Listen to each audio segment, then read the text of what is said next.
Uh-huh. Speaking of the internet, listener, Uh-huh.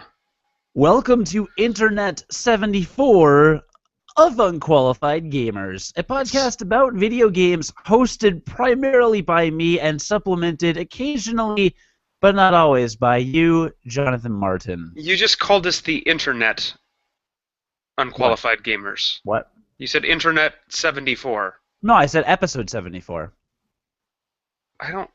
I think we could probably go back and check that. I'm pretty You know, sure you didn't. we could if this were, I don't know, on the But internet. we're live, and so well, frankly, it's over. It's over. We've lost. What's over, our It's relationship? over and we've lost. Yeah. I don't know. I'm breaking it off here. You know that at this juncture, are you drinking wine? I drink a lot of wine. You cannot drink alcohol while we record episode 74 of Unqualified Gamers, a video game podcast hosted by me, Cody Goff. And me, Jonathan Martin. When has that ever been a rule? What? That you can't drink? Yeah. Since the episode where Ryan showed up and drank the entire time he co-hosted in your stead when you were ill. But nobody told him that he wasn't supposed to. I actually specifically told him to do so, but it still didn't mean he was supposed to. Well, he did. Look, here's the deal. We need to stop bantering. We need to stop having fun. We need to stop talking about things. Before we go any further, listener, if you haven't watched Cody's Chicago unboxing video of Watch Dogs, I just got done watching it. It sucks, so don't watch it. I just had to make an aside. Yeah. There. Is that right? No, to be honest, it's really good. It legitimately was awesome. So if you have not seen Cody unbox his copy of Watch Dogs for PS3, so spoiler alert, he destroys it. So now he's got to buy it again. But it's worth the unboxing. So I can't even tell what percentage of what you're saying is sarcastic anymore. I mean, I think awesome is a little, maybe overselling it a little bit. Like it's a thing that happened. It was a good video. Well, thank you. I appreciate it came twice. that. Really? What? From the video or what? So we do not have time. Thank you for the shameless plug of our own YouTube channel, which I do appreciate. This is our E3 recap extravaganza podcast episode. Yeah, we plan on kind of putting this all into one episode, don't we? What, E3? Yeah, we're gonna be here for 3 more hours. We're gonna be here for 3 hours. That's okay. I'm cool with that. There's a lot to talk about. So yeah, listener, normally we would talk about like our weekends and stuff and some games we've been playing and what games the listeners have been playing and things like that. But it's E3, yo. It's E3 week, and since I did not do us the pleasure of being there this year as I was last year, which is why I'm wearing this sweet E3 t-shirt, by the way. It's an okay shirt. I know. I got it there last year. This is the third time I've worn it. It's the third time I've worn it because it's very light material because I got it in California. And they actually build t-shirts lighter there because it's warmer all the ways the time. So that is why I don't wear it as much here in the Midwest where it is generally snow or ice outside, but I like when I do have the opportunity to wear it now, of which is one of those instances. That henceforth being said, what did you think of E3, yes or no? Did you use English just now? Was that What did you think of E3, yes or no? It was a simple question.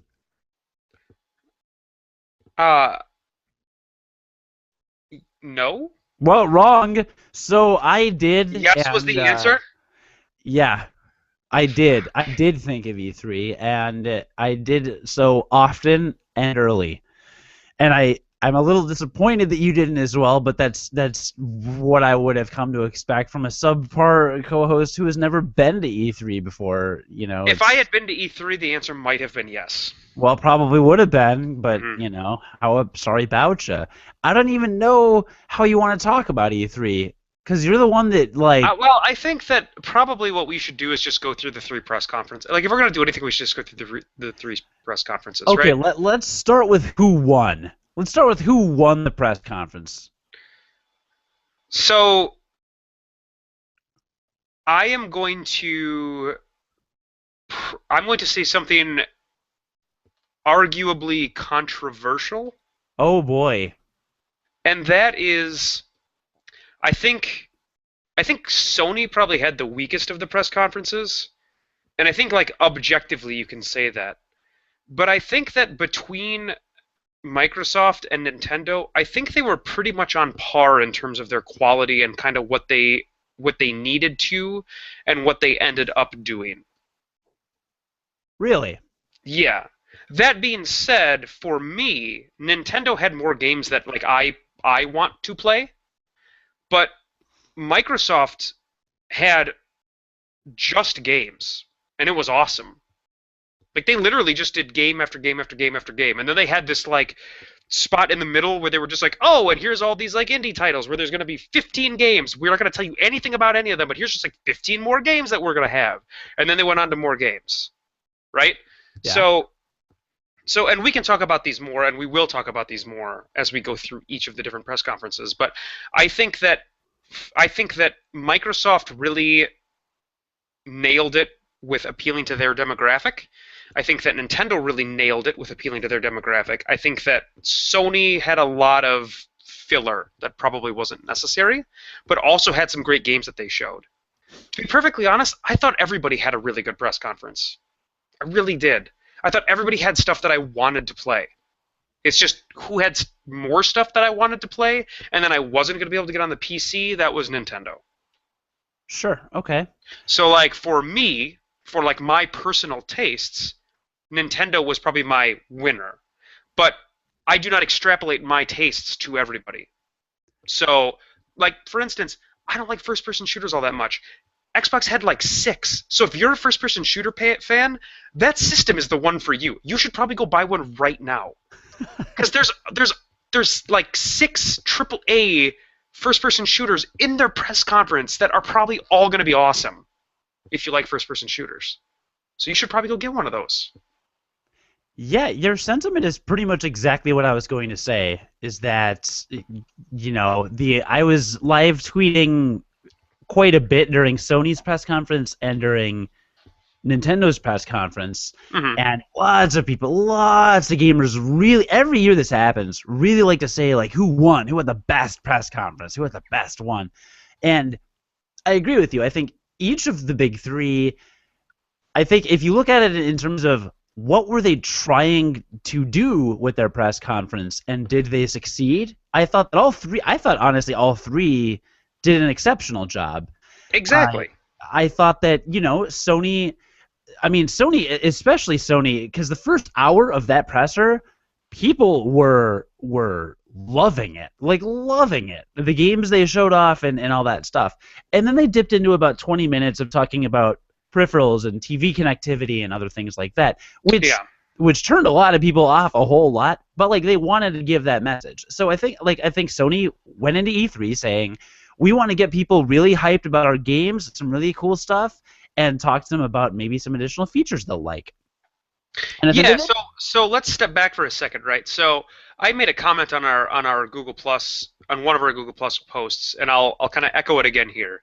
So here's what I think kind of each company needed to do when they walked into E3 this year. So Xbox last year spent a lot of time on like their infrastructure and their just like the general user interface of Xbox One and stuff, and they didn't have a lot of games to show. And that was a huge criticism. And they had all those missteps with the DRM issues and all that kind of crap. But for the most part, like the legitimate concern, so they didn't show a lot of games last year, right? So that's what people wanted from them. They wanted more games. What did Microsoft come out and do? They showed 1 billion games. That is literally all they showed. Sony last year nailed it with the games. They did nothing but games, and that got them out of the gate kind of at the head of the pack. That's why the PS4 has sold more than any other system as far as the new generation of systems goes. And so that was last year. This year, they maybe they felt like they didn't need to address games as much, and so they focused a little bit on that infrastructure stuff, on like the extra stuff you get when you buy a Sony system, because they felt like this is the stuff we need to push now, because we've already proven that we've got games coming to the system. arguably a misstep, as they probably had one of the most boring to me of the three press conferences. But After the first hour. sure, sure, yeah, because that first hour was awesome. Yeah. No Man's Sky, good lord, we'll talk about No Man's yeah, Sky a lot. yeah, holy crap, that looks amazing. But like the games that they showed up to that point, freaking awesome, knocked it out of the park with that. But like as far as their presser goes, misstep in the middle there. But that's what they were trying to do. They were trying to say, hey, we got the games. Like we showed you we've got the games. Now check out all this other stuff we're doing too. We got like all this stuff. Like we want this to be the one-stop shop. So I get what they were going for. And then Nintendo, who kind of always does their own thing, are like, hey, here's all these first, like Nintendo needs to show, because they've already shown that we're not going to be the system for third-party titles. We're just not. First of all, we've never been the system for third-party titles. It's never been why you go to a Nintendo system. But what we need to do is we need to show all the first-party titles that we're working on. Like we've got some stuff that you wouldn't expect from us, and it's going to be great. And that's what they did. And so everybody did what I think they set out to do. I think they did it well. I think that everybody had some stuff in there that was awesome, looked awesome. Yeah, I agree. And again, what you said about, which one resonated the most with you or me specifically doesn't mean that that was the best. Absolutely. And I thought about it, and I agree with those objectives that they each set out to do. I think they did all accomplish them pretty well. I actually watched the video. So we're shooting this on the last day of E3. I actually just watched Microsoft's presser this afternoon because I missed it live. And that gave me a slightly different perspective, seeing the other big two first, then Microsoft. And I just wanted to mention, I got about an hour through the presser, and I was thinking to myself, wow, I am not amped about any of this. Watching Sony's presser, 30 to 40 minutes in, there was some stuff, and I was like, yeah, okay, this is good. 2 minutes in a Nintendo's presser, I'm like, hell yeah, freaking out. But Microsoft, I was a full hour, and I was like, I don't care. And I realized that I looked at it, and I was like, they're trying to tell the story of, hey, if you like multiplayer and you like first-person shooters, we are it. And they knocked that out of the park. Because when they got to Halo Master Chief Collection, I was thinking to myself, I was like, boy, that would be hella fun. Like, it's a big deal. Like, that is a legitimate big deal. That's a huge package of stuff. 100 multiplayer maps? Yeah. And like the way that they're running at 1080p and all of the original game physics and things. You are Halo is your first-person shooter of choice, right? Like you. Yeah, I would say. I believe you're kind of on the record saying that. Like that's your game. Yeah, I prefer it over the Call of Duty series. And it is fun. I mean, I'm not gonna drop $400 on an Xbox One, but like if I also liked Call of Duty and some of the other franchises, I cared about Destiny and things, like. Yeah, I would pick up an Xbox One with the Master Chief Collection. So Microsoft did really successfully nail that demographic of like, if I like first-person shooters, you're right. Like, let's go out and buy one right now. Yeah, and to be fair, that was the demographic that originally adopted and pushed the Xbox 360 to be the best-selling console last generation. I think PS3 actually overtook it at the very end of the generation. But the reason why Xbox 360 won last generation was because it appealed to those gamers that liked the first-person shooters and everything. Right. Not counting the Wii, because I think the Wii still technically sold more units than anything, right? Yes, the Wii did, but the software was so the amount of software sold for that system was so much less. Yes. Like outrageously less. And I mean, to be fair, that is what drives the systems, is the software. Yeah. But I just wanted to say, listener, if you're coming here to hear John or I super judge-ify or bash any of these companies, like I don't think either of us are, because I think that both of us kind of feel like every company did a good job this year. Yeah, I would say overall, yeah. And again, maybe not. Maybe Microsoft wasn't our cup of tea. Like we're also not. If you came here, listener, hoping for to hear a lot about Microsoft, like I don't think John or I are super jazzed about getting an Xbox One because it's not our thing. So we'll probably talk a lot more about Nintendo and Sony, but that's okay. We're not saying like they did a bad job. It's just they're hitting different. They're definitely hitting specific goals with these press conferences, and I thought that was cool. Yeah, exactly. To see. So let's dive into the stuff if you would like to, because you are organized tonight for the first time ever. So but my problem is that I actually don't know how to read, and so it might make this slightly more difficult. Okay. Well, so I basically I think we should just run through every one of the press conferences in order, right? As they were. Chronological order? Alphabetical order. Really? Wait, are you including like Ubisoft and EA? Well, no. Let's do reverse alphabetical order. So wait, just the big three? Let's just do the big three. I know that's what we'll do, but we'll do reverse alphabetical order. Alphabetical order. Based on the company name. How about based on the second letter of the company name. So then we'll do alphabetical order based on the third letter of the company name. Starting with Microsoft. Right, and then moving on to Sony and then Nintendo. Okay, let's do it. Yeah.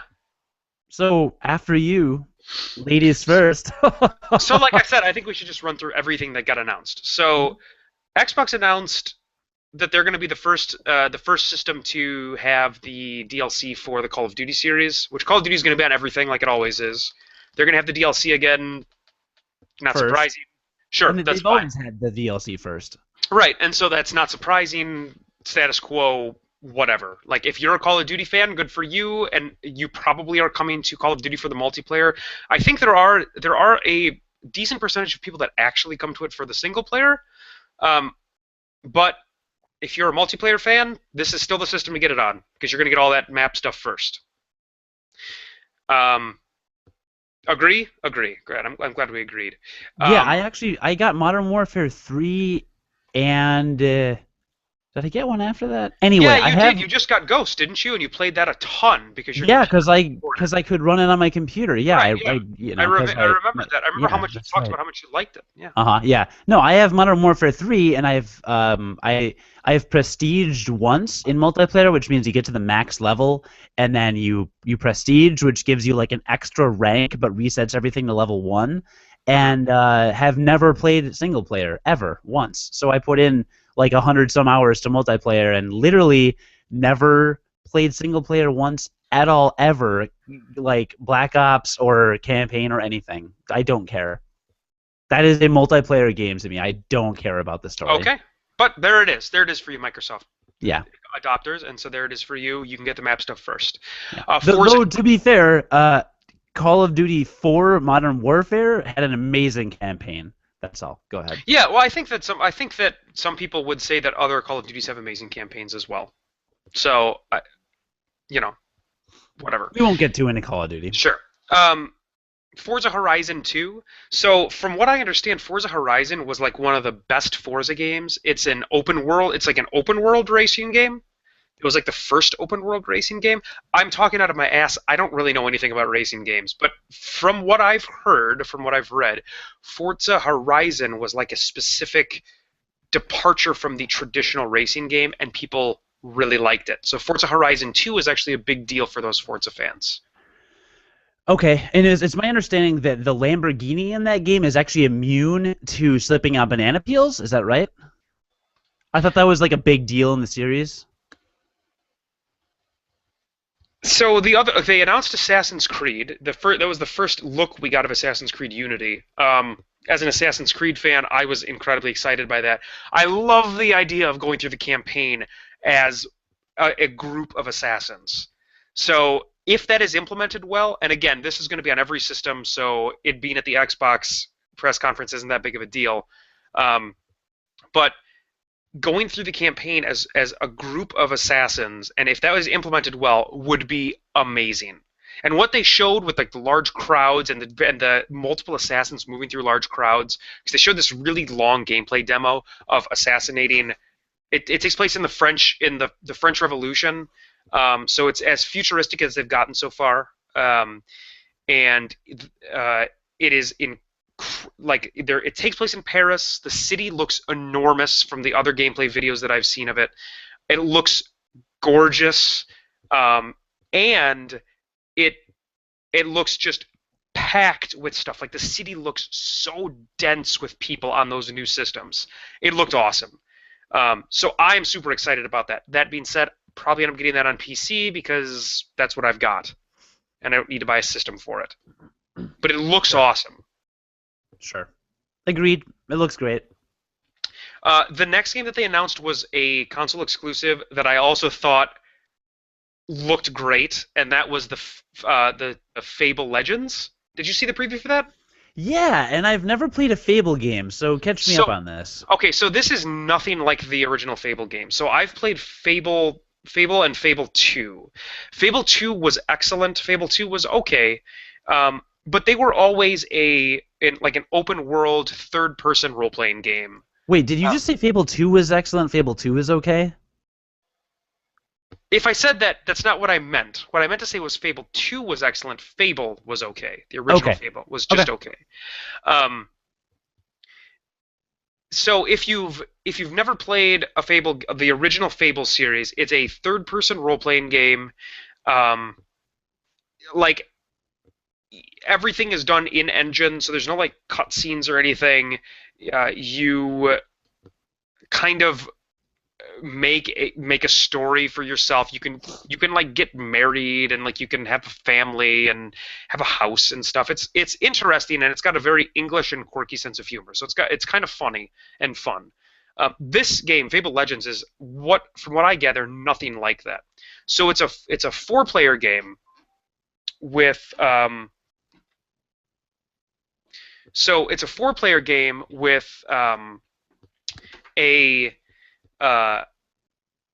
what looks like a dungeon crawler. I think it's a dungeon crawler. So it's a loot-based game where you go in and like you've got a story between these 4 characters, and you can explore dungeons as this group of 4 players. And it looked pretty, and it looked kind of fun and quirky, but it looked generic otherwise to me, right? But the real interesting part of the game is that one player can play the villain from a zoomed out like strategy role-playing perspective. And that I thought was one of the most interesting things about the entire game. So there's one person who is playing as the villain. Again, their perspective is completely zoomed out on the map like they would be in a real-time strategy game. And they're creating different encounters for the group of adventurers to deal with. So like they showed like the evil villain spawn 4 orcs and like send them into the enemies around a corner, or send them into the heroes around a corner, and you just see the orcs running around the corner. And then it showed the perspective of the heroes, and like the 4 orcs were running around the corner, and they had to fight them. Oh, okay, that does seem pretty cool. Yeah, it seems really cool. It seems like maybe everybody would want to be the villain, which I know I would want to be the villain. That sounds awesome to me. Right. But yeah, so that looked really cool. For me, not like necessarily a system seller unless like reviews come out and it blows everybody's socks off, right? Right.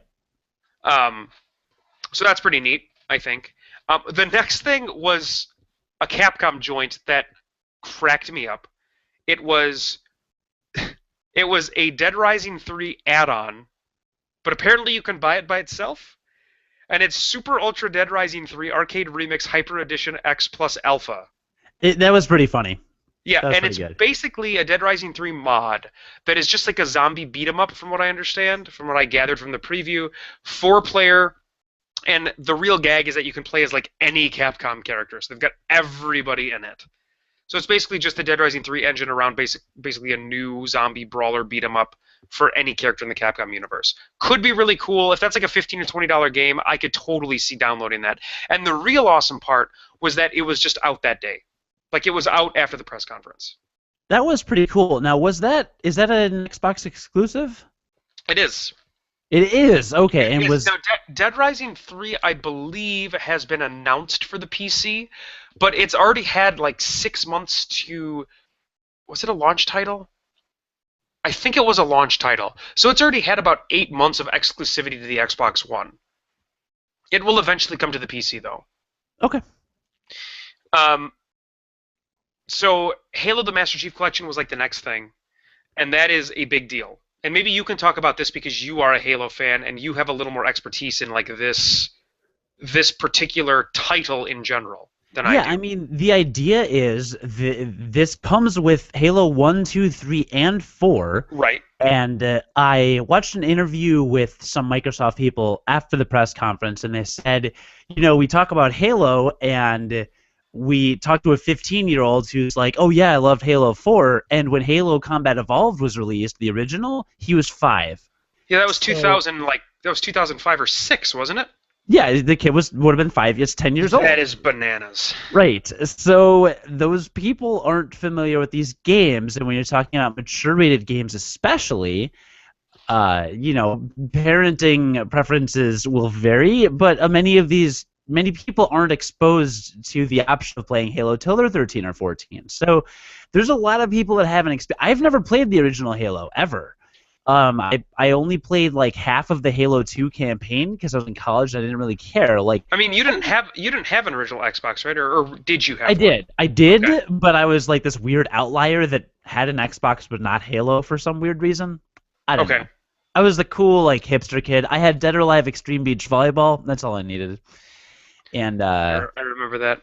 Yeah, and like I didn't understand any of the story to Halo 4. Like any of it. It did not make sense. I played the campaign and I literally didn't know what was going on. There were a bunch of words. Apparently you had to like read the books outside of the lore to understand it, and I'm guessing maybe some familiarity with the original game would have helped.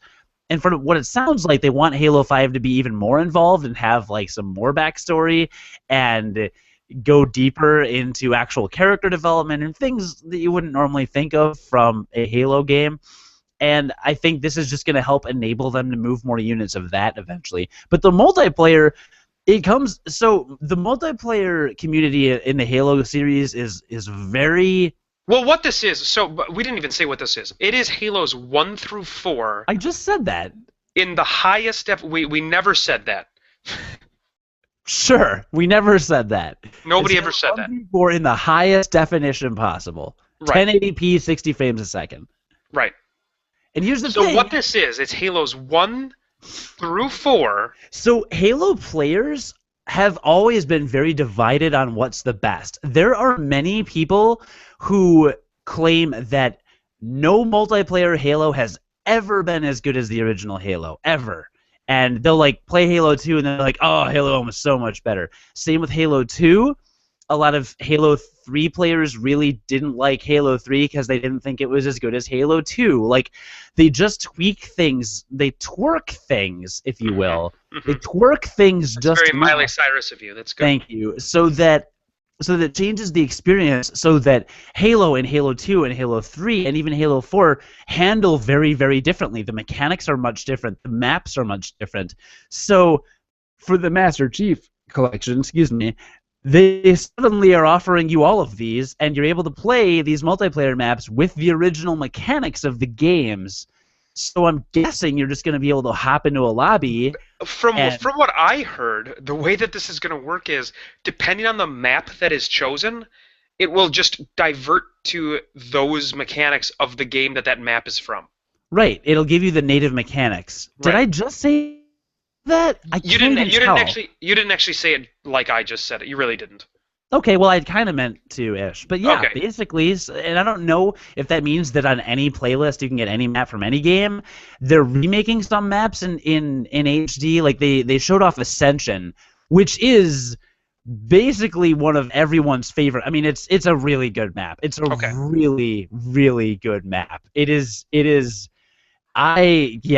Ascension is one of the best multiplayer maps like I've ever played on for any game, and when they remade it, it looked gorgeous. It's just such a good map, and they're remaking it. It's better than the Felicity.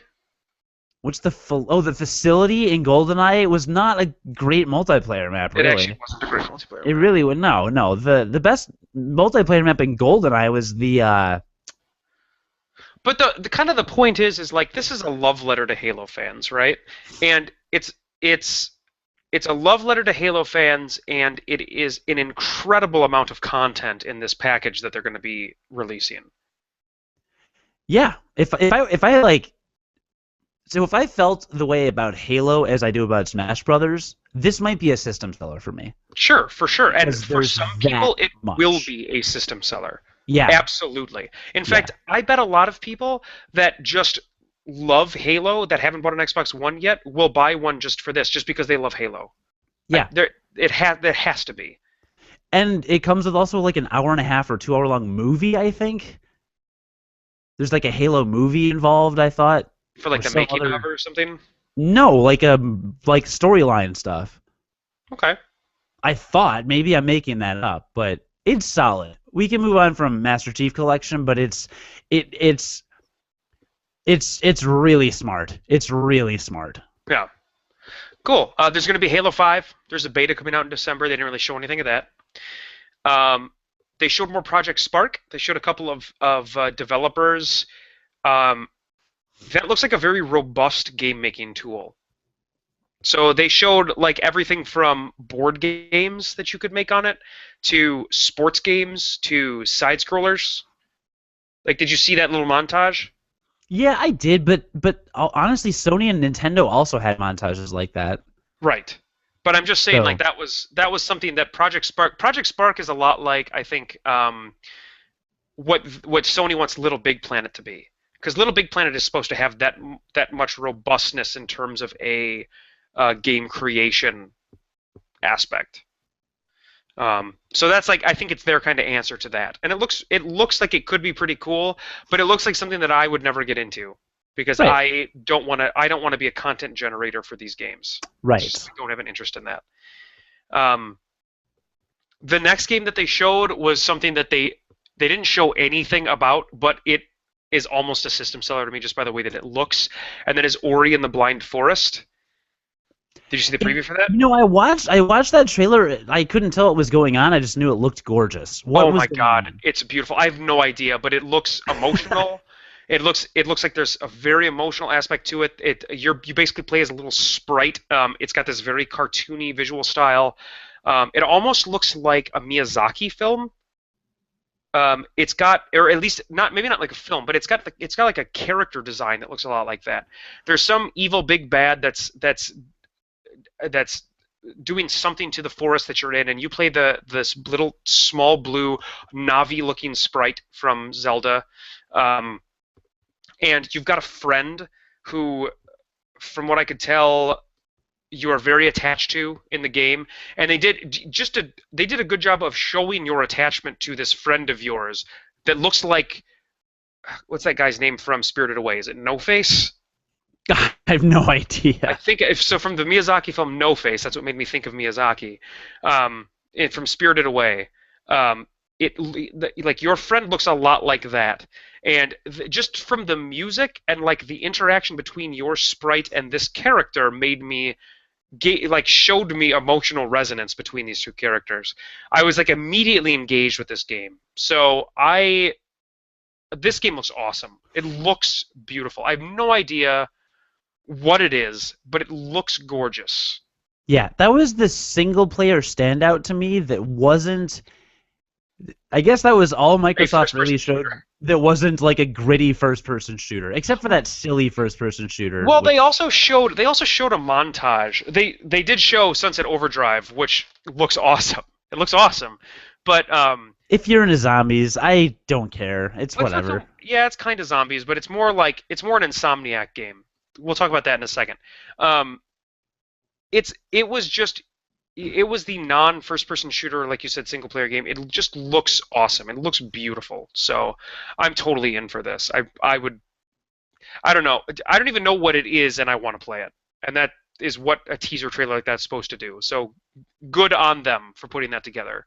All right. Yeah. Um, let's see. They showed um,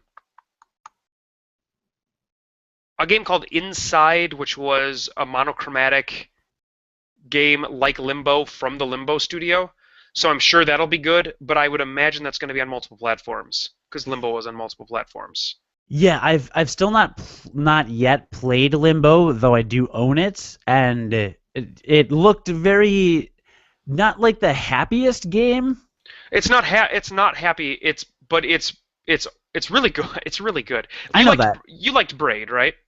Yes. Yeah, then you'll love Limbo. Honestly, Yes. Yes. like they to me are similar. They're similar games.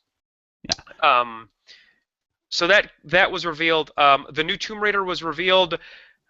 I believe I'm on the record of this show saying the new Tomb Raider like that the newest version of Tomb Raider I found very bland. So like I'm not terribly excited about this, but there are a lot of people that loved the new Tomb Raider game, and so they were Wait, excited about I thought this. you said the new Tomb Raider was pretty good. No, it's mechanically sound. I think is probably what I said. So what's bland? Like the storyline? It's mechanically sound. Everything is like gray. It just is. It's kind of your generic third person cover shooter. Okay. It's kind of boring, but a lot of people really love it, and they love the direction that they're taking Lara. So this is the new Tomb Raider game, and I think a lot of people got really excited when they saw it. And it was the only thing at Microsoft's press conference that featured any kind of really female in any way, right? Yeah, that's true. And this is not going to be a game that this is not going to be a game that's on only Microsoft platforms. I don't know. Maybe they don't have any kind of exclusivity to this. There's no way they do. So No. No. this is yeah. So this is going to be on everything. I don't know. But at least they showed it at Xbox, right? Yeah, they didn't have any women on stage or anything at all, um, which is kind of par for the course, I think, for most of E3. That's a completely different issue and not something I really care to get into right now. Um, I'll get into it in a bit, though. I do want to address that. okay. So I'll get to that kind of probably after we talk about like Nintendo, maybe. So. Sure.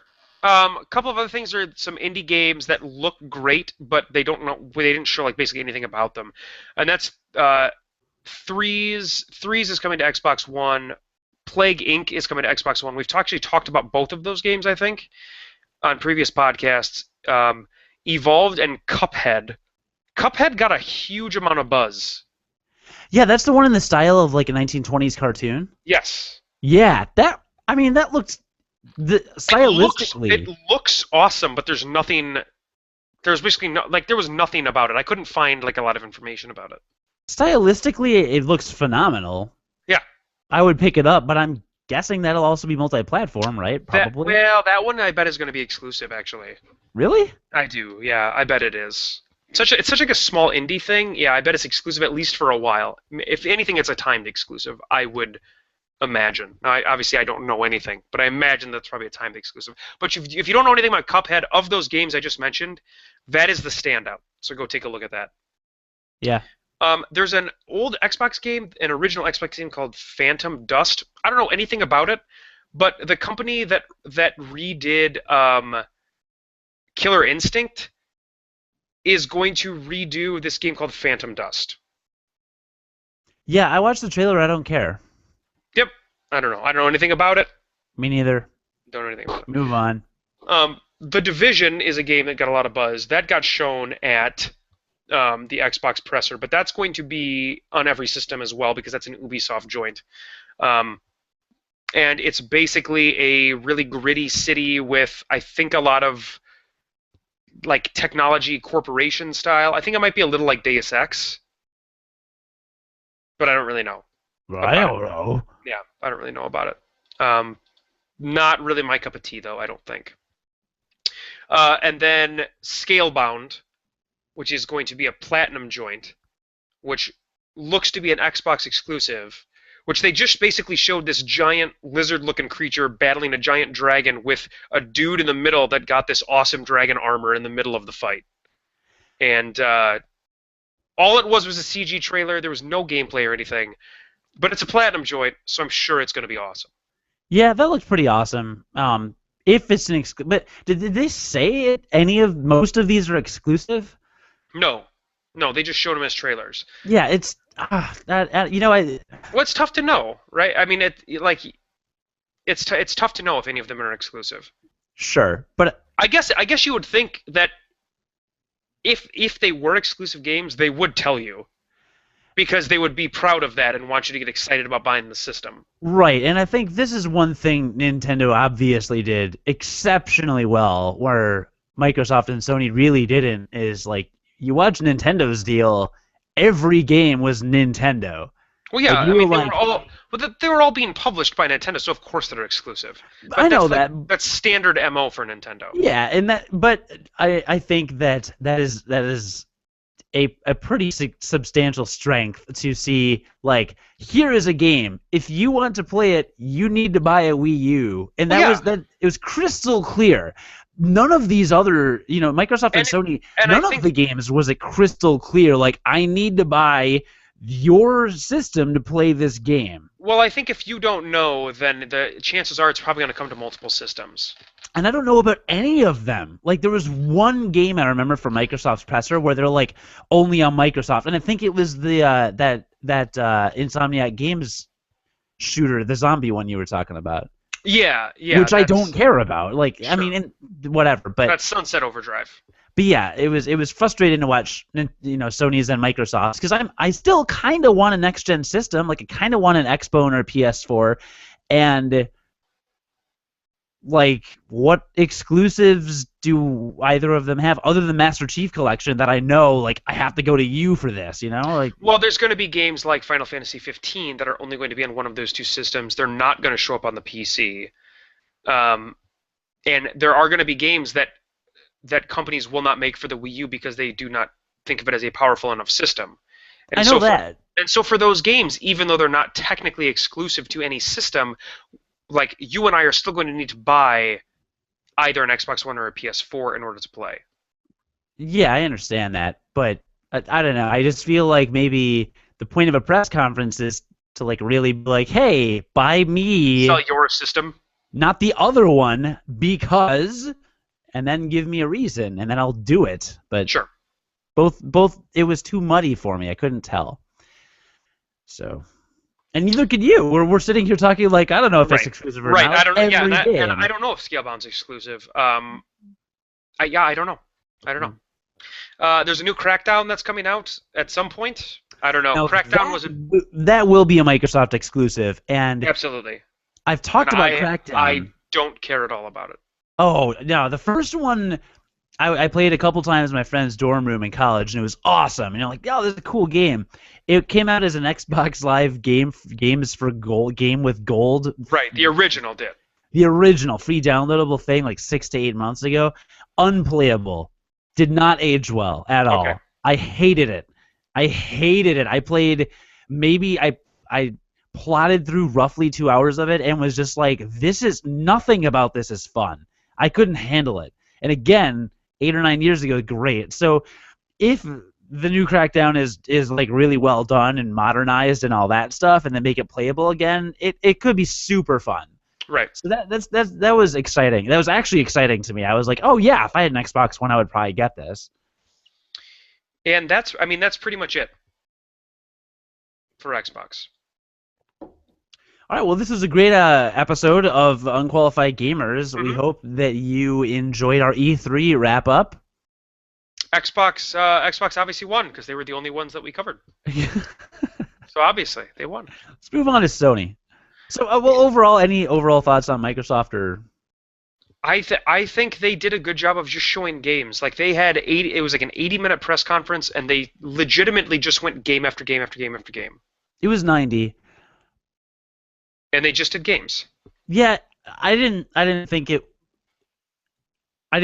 that it had a great, like, overall narrative flow. I felt like a lot of times it was like, here's 10 minutes of a game, and then suddenly there's another game you're watching 10 minutes of, and I'm like, I don't know what this is. Like, they didn't do a good job of, like, kind of setting up the scene and telling a story about a lot of these games. Sure. Which is kind of a marketing buzzword, so they just were kind of like, footage, and now footage.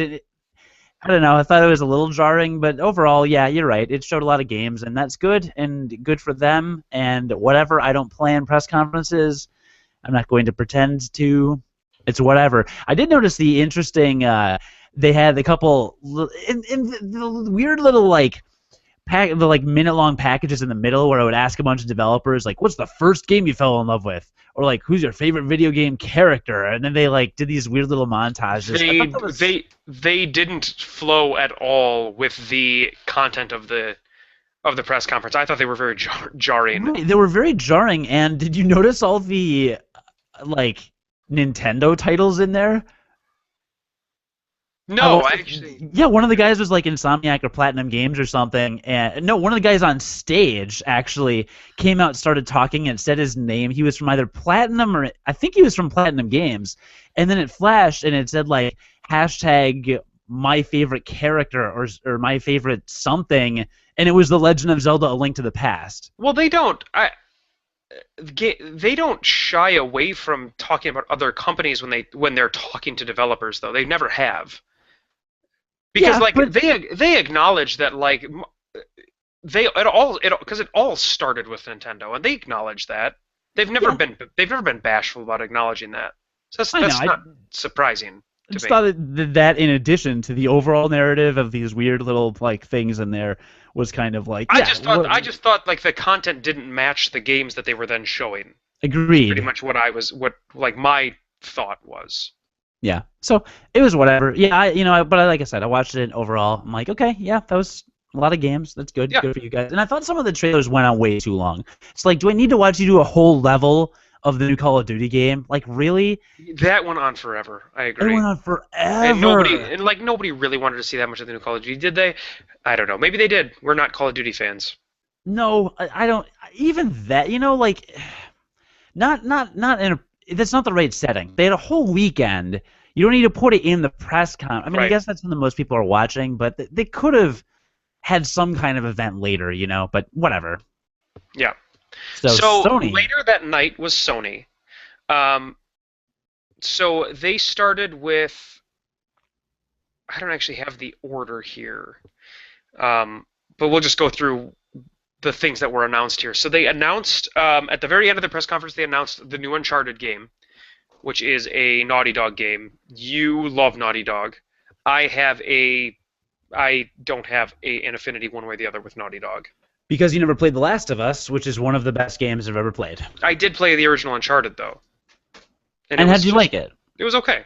It was a Okay. well-made game. It was okay. Um, so, but they announced the new Uncharted, A Thief's End, and that was the very last thing we saw, and it was just a teaser trailer. So, yay, a new game by Naughty Dog. That studio like makes nothing but good stuff, from what everybody says. So, um, Did you so that, hear the crowd reaction when it showed Naughty Dog's logo? yeah, and the crowd obviously loves Naughty Dog. Very obviously. Yeah. I mean, they showed The Last of Us Remastered, and 10 seconds into that footage they were showing, I wanted to replay the game. Like, I might buy The Last of Us Remastered. And Which is I know crazy. Jamie It's Butterworth is great. watching this just being like, "What? You're part of the problem!" Because he posted like a whole video about how people shouldn't be rebuying like remakes of games a year or two after they come out and whatever. But like, and I kind of agree, but I'm sorry, I liked it that much. I What really, if they had some sort of program that was like trading your copy of Last of Us, and for $20 you can get the new copy of Last of Us Remastered for PS4. I'd be especially okay with You'd that. be you'd be all over it, right? I'm okay either way. I don't know, maybe we can. We'll talk to Jamie on Google Plus, I'm sure. But I just remember he posted a video and he's just kind of like, "You're part of the problem. If you're not part of the solution, you're part of the problem. Don't go buy." And I get that. We want game makers to be making new games, not just repackaging and re-releasing games that came out a year or two ago. Yeah, Like, but Last of Us was considered to be like one of the best games of all of last generation, and that spans a time of 8 years, or was it 8 years? It was a long time. It was like 7 years. So like I think it's legitimate that you would make that with up-resed graphics in terms of a game. I think. Like yeah, it's the reason why Halos 1 through 4 work as an up-resed version as well, because they were groundbreaking games of last generation. sure, yeah. You know, And again, I loved Last of Us. Right. Not everybody did, but it's got like 100 Game of the Year awards, so Right. a lot of people did. We saw more about the Order, and I feel like from like I've been reading some impressions of what people have played of the Order, um, and I don't think that the trailer that they gave us at the press conference did the game any favors at all, because from the hands-on impressions I'm getting from the people that I follow, like on Twitter, the game actually is awesome and it looks beautiful and it's a great third-person like shooter, and it's one of the best-looking games that anybody saw the entire show, right? But they showed this bland trailer with a zombie werewolf thing, and I just don't think it did the game any favors at all. Because when they originally showed that game, it was almost like you're a Van Helsing type demon hunter, and there's going to be like a huge variety of demons. But people are kind of zombied out at this point, and so the fact that this particular trailer that they showed at E3 this year was a zombie werewolf, but a zombie, again, didn't do that game any favors. You know what disappointed me? One of the first shots in that trailer is it shows somebody in a wheelchair. And is this really weird of me? I got really excited about the idea of I a video don't game even, where you. don't even remember that. Yeah, like one of the first shots in the trailer is somebody in an old wheelchair, and I didn't think they looked like a zombie. I thought it looked like a protagonist, the way the shot was set up, and I thought to myself, oh my god, is there a video game where it's an action game and you star as a guy in a wheelchair? I got excited about that. I thought that would have been really cool. That would have been interesting. It's not a thing that's been done. I think that they. No, it definitely has not been done. I think they could do it. So sure. I don't know, but oh well. But that wasn't it. So the Order is a third-person shooter where you fight. I don't know. Obviously, zombies are one of the things you fight. Werewolves are another thing you fight, and I'm assuming all sorts of other manner of undead, demon-y things. But it looks beautiful. It looks beautiful. It looks great. Sure. So that was there, and that is definitely a PlayStation exclusive only. Bloodborne, which is also a PlayStation exclusive, damn it, is the new game from Software, the developers of Dark Souls and Demon Souls. And from what I understand, it is Dark Souls and Demon Souls with like a gun, set in 1700s style atmosphere. So, having never played Dark Souls, whatever. Oh my god, I'm sure it's going to be really good. You really want it? It's system seller. Yeah, it's system seller for me for sure. Okay. For sure. So super, super excited about that. Little Big Planet 3, if you are a Little Big Planet fan, this is probably more of that for you, except that now it's multiplayer, like 4-player. But Little Big Planet was always multiplayer. But this is like, I think I don't know, specifically multiplayer? I don't know. I don't know what makes it different because I was never into Little Big Planet. Ryoro, me neither. Yeah, but you know about the levels, the stages, right? That was a big deal. With the extra depth perspective? No, users have created over, I think it was 4 million stages, is what they said.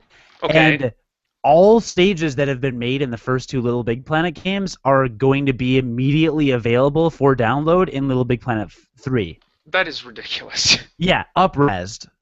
And it showed side by side the comparison. That's pretty cool. So it's up-resed with the new textures. So that entire custom-created stage library immediately available. That's pretty cool. That's very cool. That's very cool. Good on Sony. That's a cool thing they're doing. They show. It is really cool. That's very, very cool. Yeah. They showed No Man's Sky. Oh boy. Yeah. So this is a game. It is by a studio called Hello Studios. I can't remember. They made Joe Danger, which was a racing game where you played like a movie star. Do you know anything about that game? They've made several Joe Danger games. I went on this studio's website, and they have like 5 Joe Danger games, and that's all they've made. That's pretty much all they've done, and those were all Sony exclusives. And so this game is the next game that they're making. They've got this studio. If you know nothing about this company or anything about this game, listener, this studio has a phenomenal story. They've just got this awesome story. So they're a group of like 4 to 8 people. I don't know the exact number. It's super small. They've made these Joe Danger games. They've been modestly successful in the games that they've made so far for the PlayStation. And they have been in development on this game called No Man's Sky for a while, ever since their last Joe Danger released. They've been working on this new game called No Man's Sky. And about, I don't know, maybe 6 months ago, it was over the winter, their office flooded in California. And there was this huge outreach by the company to raise funds to basically furbish their office. And a bunch of people donated a lot of money to refurbish the office for this company so they could keep working on this game, because this game had already been previewed at, I want to say, GDC, at Game Developer Conference, and already had a ton of buzz around it. So they got a lot of goodwill from people to allow themselves to keep working on this game, which I think is awesome. And so they have a new build of the game that they were able to show at the show floor this year, and they actually got a playable game this year. And the idea of this game, first of all, isn't that a cool story? Yeah, I knew about the flood. I didn't realize how they got the money back, though. Yeah, they just raised a bunch of money for their office. So the idea of this game is they have their servers, and their servers are a universe, a universe of planets, just all of the planets of a universe, not our universe, but of a universe. And you start the game, and you start your character, and you are a dude, possibly a ship, on a planet. And you start on a randomly generated planet that is in this giant universe of their web of planets, of servers. It's randomly generated. So you have no idea what's going to be on there, but you start there, and you start on a planet that has never been explored before. It is guaranteed that you will start on a planet that has never been explored. And the object, I don't think there is a technical object of the game, but what they want you to do is explore the galaxy. And you have like a starfighter ship, and it's in kind of a rogue galaxy, third-person ship perspective, but I believe you can also go into first-person cockpit view, at least for part of it. Now, there might be like an on-the-ground in the planet setting as well, but I think the majority of what they showed was just like ship-to-ship stuff.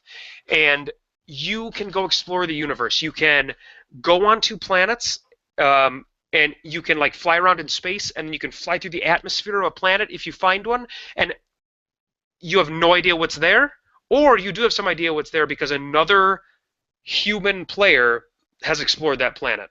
And I was listening to the developers talk about the game, and how it's going to work is there's going to be like, say there's Planet X, right? And Planet X is unexplored. If you were the first person to go down to Planet X, you're going to have a mini-map, and your mini-map's going to have like points of interest. But if nobody has ever been on the planet before, they'll just be labeled as points of interest on your mini-map. They won't be anything else. But if somebody has already been down to the planet, it will be labeled as something more specific for you to go explore. And you can still go explore it for whatever rewards and things you can get, but it'll give you a little more information as to what's there. And the idea of the game is just to go from planet to planet. Oftentimes there'll be some sort of combat objective that's going to be probably you fighting with other ships, but it looks expansive is probably the word I would use to describe. It looks just huge. And streamlined. This game is next gen or current gen or whatever we're calling it. Like, this is something they couldn't have done because it shows in the gameplay. It shows the player exploring a planet, and then they get in their ship and they fly around a little bit in the planet's atmosphere, then turn up and then fly into space. And then there's a little kind of crossfade when you leave the atmosphere and go into outer space, but then you're in outer space. And you see a bunch of outer space, and then you see another planet that was visible. Well, before you see that other planet, you see ships fighting each other and like flying in formation. Yeah, and there's a battle going on, but when you're on that planet's surface, it shows you're originally on the planet's surface. You look up and there's this big moon or whatever. When you launch into space, you see that moon, and then you fly towards it, and then you land on it, and it's pretty seamless. It's seamless. It is totally seamless. And there's no background. There's no background stuff they make. If there's a moon in the background or a planet, like you can go to it. You can go to it. Yep, and you can go explore it. Yeah, which unbelievable to me. And I mentioned on Google Plus that, keeping in mind it's coming to Sony first, it's going to be on PC and other platforms. How powerful would a PC have to be to run that as smoothly as a PS4? Do you know? I have no idea. I mean, I'll be honest. It's probably more of an indie title, so it's probably going to have relatively light requirements to run, I would think. So you think it would be feasible to get it on PC? Absolutely. Okay. Absolutely, because they probably don't have to render that far out in terms of what they're rendering. So, okay. Yeah, I would think that you could probably run it on general easy PC requirements. Now, I would probably need an upgraded video card since I can't run Call of Duty Ghosts. But sure, maybe. Probably, but yeah, and I also watched. Did you watch the developer interview on GameSpot? I didn't. I just heard them talking. I heard the developers talking on a podcast about the game. Yeah, I heard an interview on GameSpot, and the guy that went on stage at Sony's conference is from Ireland, and I guess he was freaking out beforehand because people were telling him beforehand, millions of people could be watching you, and he's just like, yeah, I realize there could be more people watching me than there are people that live in my home country. Freaking out. But he was really, really nice and very cool. He said there will be kind of an underlying story.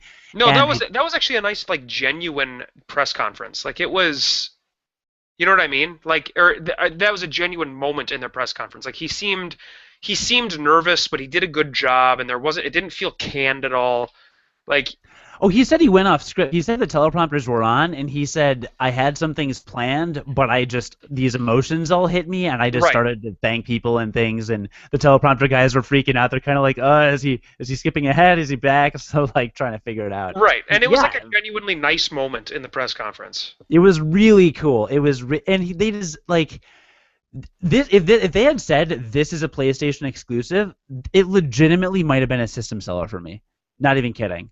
Yeah, it looks incredible. I am so excited about this game, and he said multiplayer is going to be somewhat limited because of the vastness of these universes that you're in. I think the way that it's going to kind of work is it's going to be instanced multiplayer. So if you've got people in your general area, then they're going to then everybody's going to show up in the same game.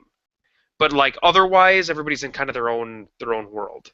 I mean, well, the person at GameSpot asked him, is it a matter he said it's not a matter of another player can just say, oh yeah, here, I'll meet you here, because it's a giant universe and it could take you hours to even get to the same point. And that's how, because he's said several times, it is an infinite universe. I don't know exactly what that means, but I don't know what that means either, but it sounds incredible. I don't know. It's an infinite universe, and no two players will have the same experience. And I'm looking forward to watching the streams of this. Oh, Twitch for sure. Streams, Let's Play videos, because you will never watch the same video. And the craziest thing is, you could theoretically then find that person in the universe and go to them and meet them. Yeah. But who knows where the hell they are, right? Yeah. But just the general gameplay kind of looks like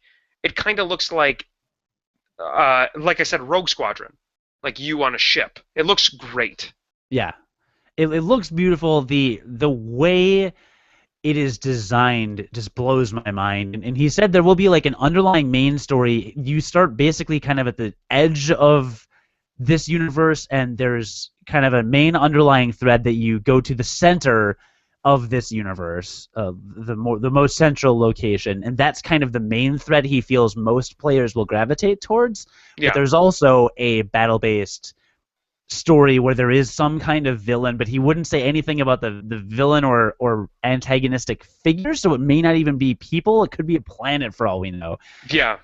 So the possibilities are just crazy. Oh my god, I'm so excited about this game. I am going to get this game. Talking about it makes me so excited about it. It seems like it's got a lot of potential, for sure. So listener, go to GameSpot.com. They did a really cool interview with the creator. I was more jazzed about this than anything else at Sony or Microsoft's press conference. Yeah, this actually might be the game that I am most excited for in the entire show, to be honest. It might have actually been. It looked, it looks real good. It looks real good. Yeah. So anyway, No Man's Sky, amazing. Yep. I can't even wait. They had Far Cry 4's first kind of exclusive gameplay content, and it looks so wacky. There was a war elephant that blew up a truck. Did you see that part? I must have missed that. So there was a war elephant that came in and rammed a truck and blew it up into a fiery explosion. The elephant was totally fine. Don't worry about it. The elephant was cool. Obviously. And it looked like a Far Cry game, from what I've seen of Far Cry 3. But the interesting thing is that there's going to be multiplayer in it, which there was not in Far Cry 3. And the multiplayer is co-op, so it's just co-op campaign multiplayer. But then they said that you could play the game, you could invite somebody to your game that didn't own Far Cry. Yeah, I'm the one that told you about that in MG chat during the conference. You were freaked. You were like, "What?" Yeah, I was like, "What? How is that even a thing?" So who knows how that works? Maybe that incorporates PlayStation Now, where like you'll have to like download the client and stream it, or I guess if it's PlayStation Now, you wouldn't have to download the client. You would just stream it from their servers or something if you're a member of PlayStation Now. But apparently that's a thing.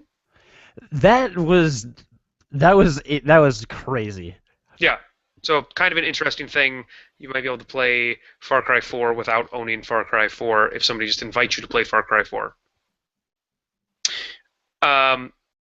Something super smart that they announced, YouTube is coming to PlayStation, and you're going to be able to just upload your gameplay footage to YouTube using their share button. Fantastic idea. Which you can do with Mario Kart 8, and I've done twice. Have you watched those? Yes. But there's no personal license in those videos. It's you uploading a 30-second clip of kind of like a canned gameplay video of your run. Right? Right. I'm thinking that what this is going to be is using the PlayStation camera to show you like annotating videos. Right? Because that'd be really nice. Exactly. It's just going to be straight to YouTube. Now, does Xbox not have that? Xbox does not have that, no. Xbox doesn't even have Twitch functionality yet. They're still working on incorporating that. Then basically I'm getting a PS4. Right, yeah, I know. I mean, it's a big deal for people that are streaming fans. I think for like the vast majority of users that don't do anything with streaming, which is probably like I said, the vast majority of them, this is like who the hell cares. But the fact that they've made it so easy to stream, and it's like, hey, you can just upload this straight to your YouTube channel. That's for some people, I think that's a big deal. It's a huge deal, and I follow Lee Kovacs on Twitter. She's a cosplayer for Nintendo. She does like she makes her own cosplay, and then Nintendo hires her to go to events. Like she cosplayed as the original Link from the original Legend of Zelda for the launch of Link Between Worlds in New York, and they flew her out. So she's a big Nintendo person. And she was on Twitter during the Sony presser, and when it hit the hour mark and they started talking about the features and things like YouTube and PlayStation TV and things like that, every minute she was tweeting, "Oh my God, games! I don't care, games! I don't care, games!" And I get that. Like, yeah, it sucked last year when Microsoft didn't do that. A lot of people wanted to just be games. But I finally tweeted at her after literally like the 7th tweet in 4 minutes about how angry she was that they weren't just talking about games. And it was like, sorry, but there are a lot of people that stream, and there's a huge streaming community. Like, it's gigantic streaming community of people that watch or participate or whatever. Like, there are definitely people that care about that. Yeah, it's like, this is actually a huge deal to me because, like, I've been playing Watch Dogs, but I can't stream it because I don't Right. have an HDMI. Like, I don't have stuff for You my don't have a computer. capture card. Exactly. I don't have a capture card, and I can't afford some of that stuff. The nice ones are like a couple $100. I don't have that, you know. But if I can get it on PS4 and stream it from my PS4, like hell yes, I'm all. You know, that's what I like about Mario Kart. I can play Mario Kart 8, and yeah, it's a pre-made thing. Like I don't have rights or whatever. It's not like. Well, it's more just that it's a 30-second clip of like their editing of your gameplay video. Yeah, Like but you have no license over that video. You can't do any kind of editing on it to make it interesting. you can actually edit on the YouTube backend. There's stuff you can do, but I don't care. Like I don't care that much. I like Right. sharing because they do a good job. Mario, and I said in our last podcast when I reviewed Mario Kart 8, I don't really care about Mario Kart TV, which is that editing thing you talked about. I've gotten to be more of a fan of it. Some of the videos are kind of fun to watch, and I think they did a really good job of implementing it. It's different, but I've really enjoyed it. I've enjoyed watching some of them and sharing a couple of them. Sure. It's different, but again, I even like that. Even though I'm not controlling it, I like it. So for PlayStation to say you can do like full whatever or less restricted, that's even more exciting to me. So I'm really glad they did that, and I hope there weren't too many haters watching the presser being like, "Who cares about YouTube?" Blah blah blah. Well, I mean, as far as the YouTube announcement, that was brief. It was just like, hey, by the way, YouTube is coming to PlayStation 4. That was pretty much what they said, and then it was done. They've got Infamous First Light, which is a DLC for Infamous 3. Infamous 3. Wow. Coming out for PS4 that you're not going to even need to own Infamous for. It's going to be like Blood Dragon, which was a Far Cry 3 downloadable content. You can just download it and play it. So that's kind of interesting. But if you own Infamous 3, you'll be able to get some exclusive content. Cool. Dead Island 2 looks really generic. Like another Dead Island game. Yeah, I don't care about that. Another zombie game was whatever. So that got announced. A nice little refreshing surprise. There was a game called Entwined that they announced. And it was basically you've got a blue dragon on your left thumbstick and a red dragon on your right thumbstick. Orange. And whatever. And you're in a tube that's rotating.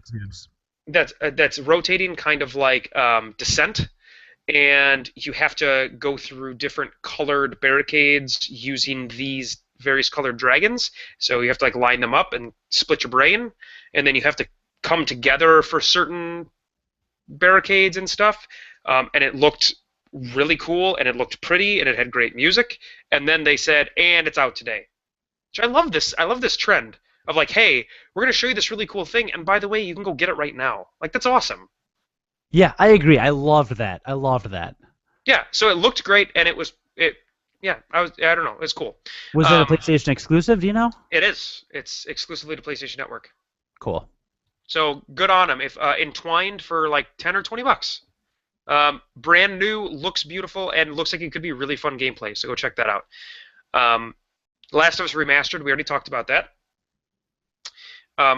Ratchet and Clank movie.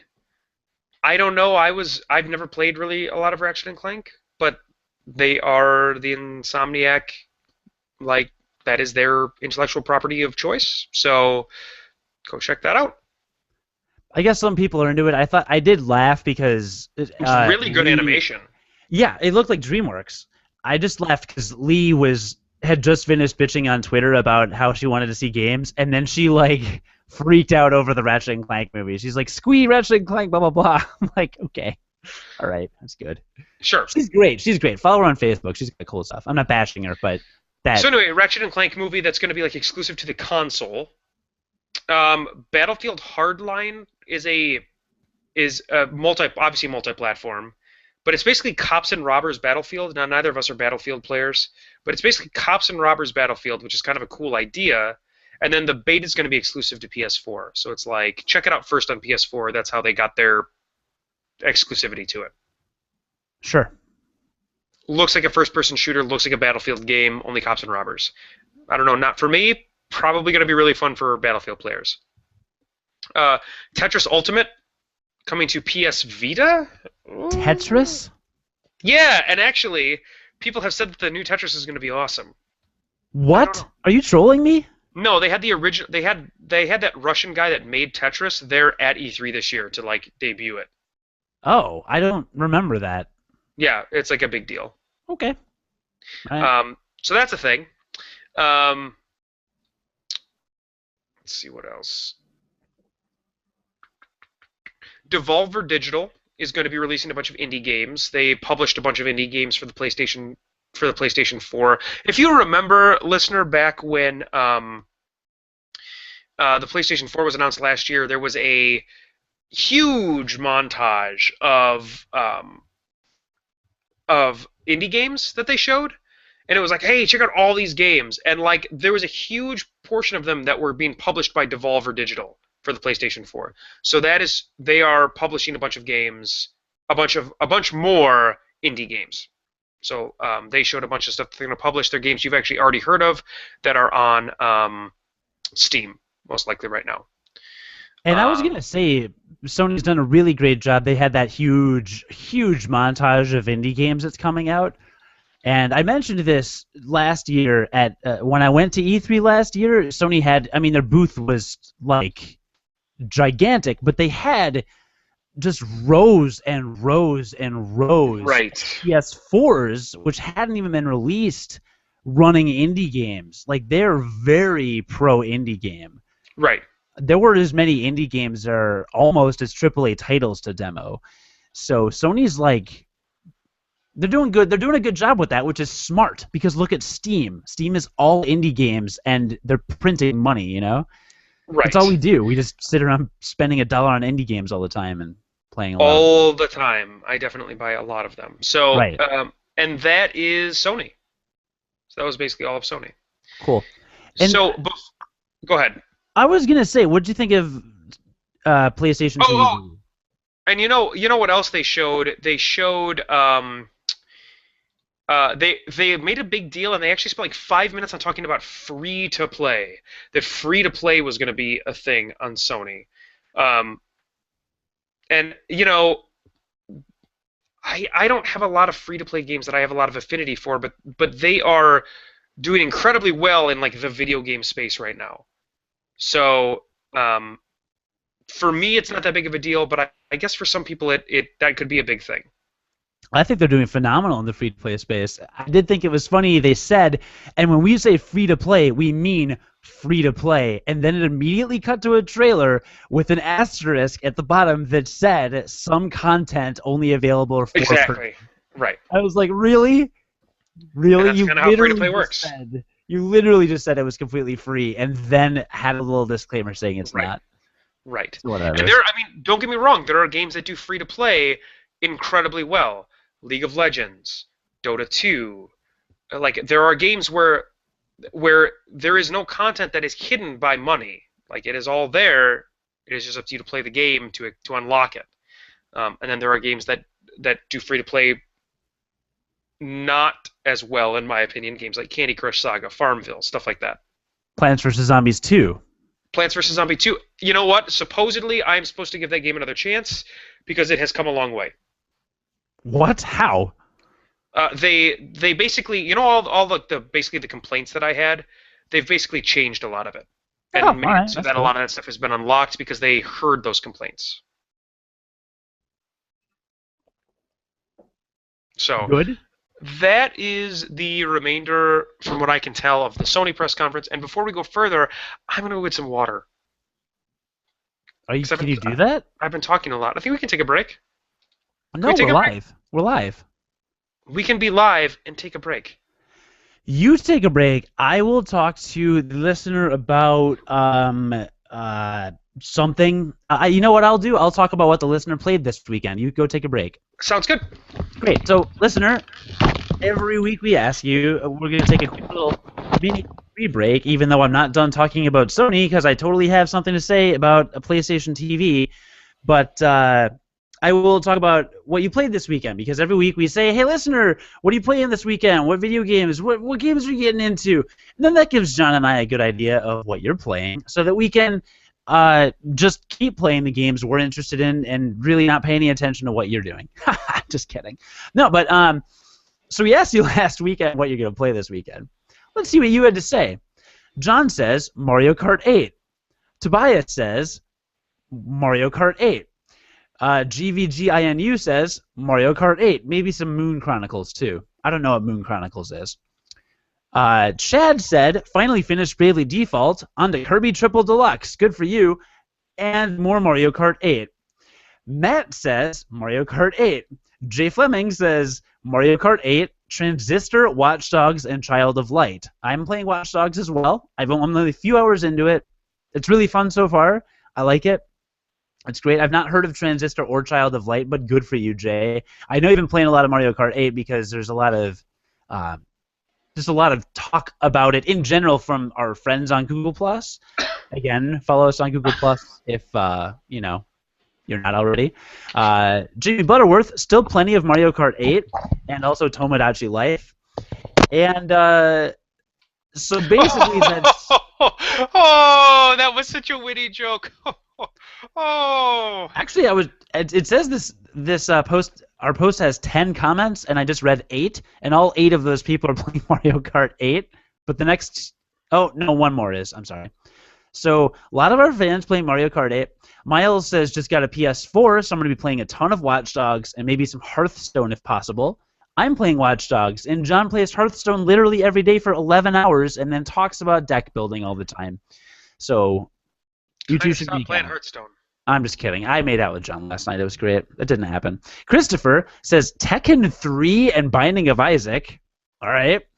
You have to win the game. Is that the name of a game? You have to win the game is the name of the game? He initial caps all of it. You have to win the game. So we'll have to look into that. I don't know Mario what that Kart 8.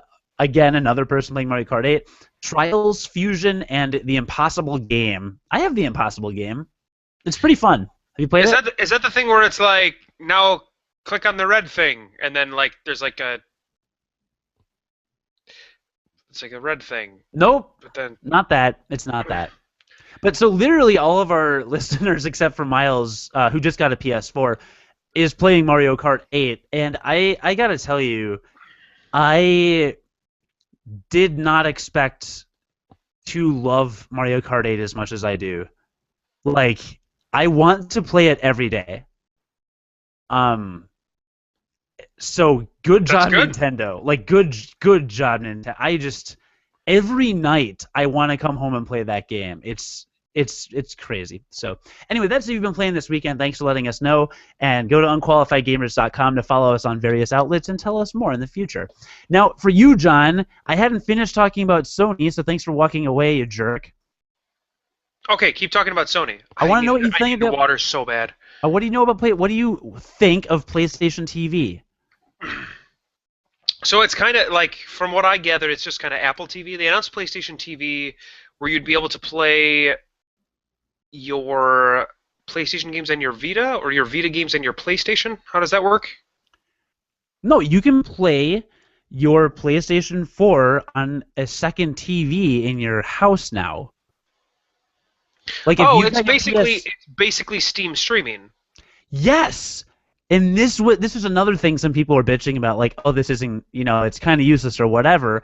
And you love it. It is not useless. Yeah, love the Steam streaming. Yeah, it is not useless at all. And actually, we sold Jamie on buying a PC because he's so jazzed about it. As somebody who, I can see how it may not be something that, like, you could get into, right? Because you have an apartment where you have one living room and then it's attached to a bedroom, and, like, that's your space, right? And I know this is white people problem, middle America problem, but there are times where I don't, like, my main TV, my large TV in my house is in my basement. And there are times where I want to sit and hang out with my wife and my kid upstairs in the living room. But I want to still be able to play video games. But all of my video games are, like, on my PC that are downstairs attached to my TV. So this Steam streaming thing that I talked about last week is perfect for me because I can just stream to my wife's laptop using all of the components of my PC downstairs and use her laptop as the screen, and it's perfect. Well, this would be great for the same reason, because if the PlayStation TV is just going to be it's just going to be a USB dongle, right? Yeah, I think it's a little. It's like a little. Yeah, it's basically. a little device, but it's a USB dongle, and so like this is actually like the same thing. I could plug this USB dongle into most likely, I would assume that I can plug it into this laptop and just play my PlayStation 4 games on this laptop if I wanted to, Yeah, and using the PlayStation 4 downstairs. I have no use for it currently, but I can easily see how useful it would be in an environment exactly like. I mean, I've been to your house, exactly like yours. Right. If I had a girlfriend and she was upstairs doing whatever, and You want to sit with her when you play video games. Right. Very cool idea. So I was a big fan. I didn't. Sony did stray away from talking about games for about 20 minutes, but I thought it was cool stuff. Like when Microsoft was talking last year about streaming all the Connect functionality and like their NFL stuff. And, yeah, NFL stuff and like watching sports and voice activating to channel surf. Like that is stuff I don't think anyone thinks to themselves, oh, that would be really cool to have. It's a nice to have, and it is cool, but is it worthy of spending 15 minutes demoing the voice command at a press conference? I don't think so. I thought that the stuff Sony presented was cool and relevant. Now, I thought the guy presenting it was really boring, and everyone made fun of him because he's like the dad that comes and shows up at the party and just like makes. He was the new CEO. And yeah. He is not Jack Tretton. He's not Jack Tretton. Because Jack Tretton is very entertaining, and this was his first chance. So like he'll get better. He didn't knock it out the park. But other than his delivery, I wanted to know about that stuff. Yeah, the only thing that falls, I think, into the category of things like I just did not care at all about was that comic book TV show that they talked about for like 5 minutes. Yeah, that was kind of what are you doing? But yeah, I agree with that. That was the only thing. But otherwise, everything, I would think, stayed relatively relevant to what they are trying to do at Sony for the PlayStation. Right. You, and again, some of our listeners, very excited about the Steam streaming thing. So, yeah, by extension, gamers would be excited about PlayStation TV because it's not just some weird television watching peripheral. It's like you now can play your console in 2 different rooms. Right. And that's cool.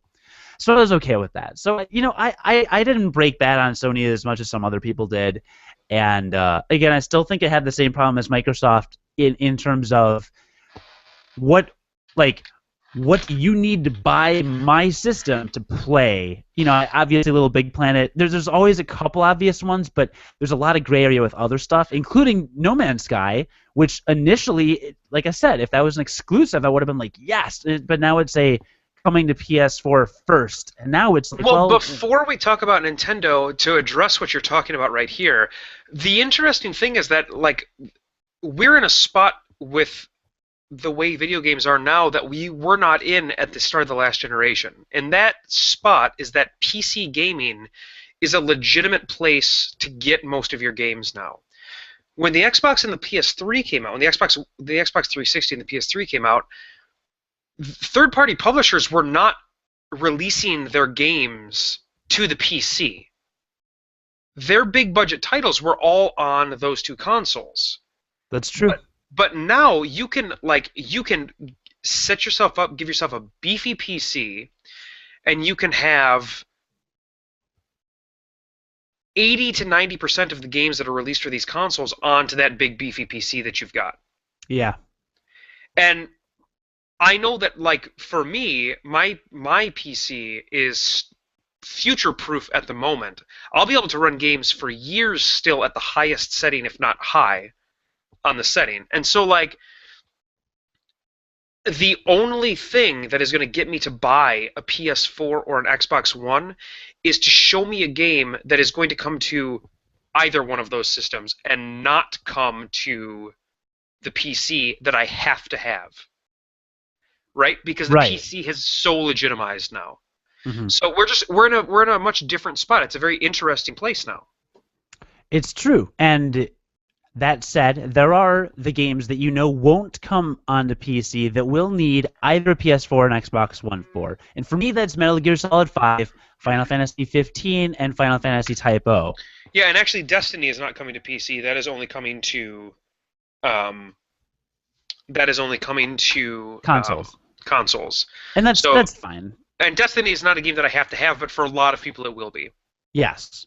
So yeah. So I'm sold on the idea that I should buy and I know we keep calling it next gen, whatever, a current gen, need to buy a new console, but in terms of setting them apart, there's not like. Well, the thing is like, do you need to buy one now? And the answer is no. I don't need to buy one now. Right. The answer is no. You don't need to buy one now. So that basically goes through Microsoft and Sony. And you forgot Metal Gear Solid 5. They showed another trailer. Did they? Yep. No gameplay stuff, though, right? It was just CG stuff? Yeah, it was actually known stuff, because we know Metal Gear Solid 5 is coming too. Well, all the Metal Gear Solid games, all of their cutscenes are in-game. There's no FMVs. So all of the action they showed and all that stuff was in the game engine, which was cool. But yeah, no gameplay. In E3 last year, it showed quite a bit of gameplay of the new Fox engine system or whatever. Sure. Maybe they figured they don't have to show as much because Ground Zeroes came out a few months ago. I don't know. Mm-hmm. But I'm still excited about that game. It didn't really increase the hype for me a lot, but it's always nice to see more footage. Why not? Right. Now we can move on to you know who. So thanks for joining us on this episode of Unqualified Gamers. Episode 74. Episode 74 of Unqualified Gamers. Were you trying to close? Was that the joke? Because it wasn't good. It wasn't a good joke. Hey, so Nintendo was left. Who? So Nintendo did a conference. They didn't do a conference. They did a live event. They did an online thing. Video. They did a video. They basically did a well-funded, fun revealer video for their new games. Right? I mean, I guess. I don't know. Yeah. I mean, it was like scripted and funny and fun. Yeah? So that's it. Why do you sound so unimpressed with that? No, it was... I'm trying to sum it up into a sentence.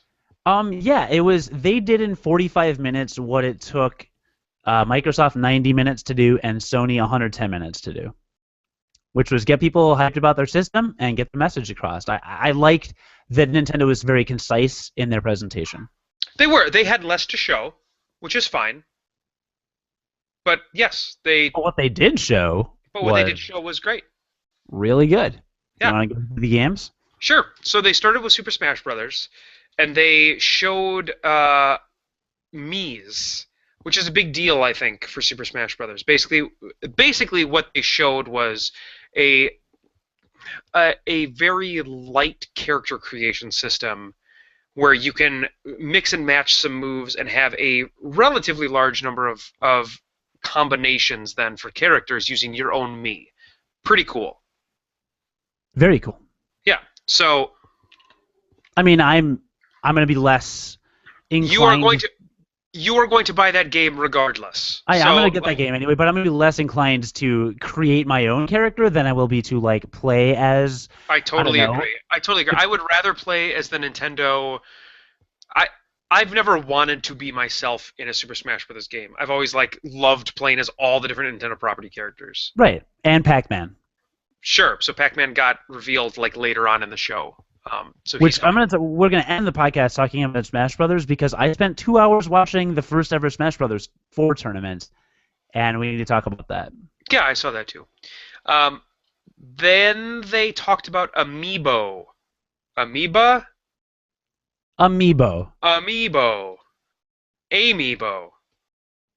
Which is for Smash Brothers 4 and Mario Kart 8 and a couple other games. It's for everything. It's going to be for everything. It's going to be for right. a ton of Nintendo properties. So what it is, listener, I was literally explaining it, and then you interrupted me to explain. Okay, you explain it so I can drink water. Okay, yeah, that's what I was trying to do until you interrupted me to not drink water. So don't do it Wow, that's good.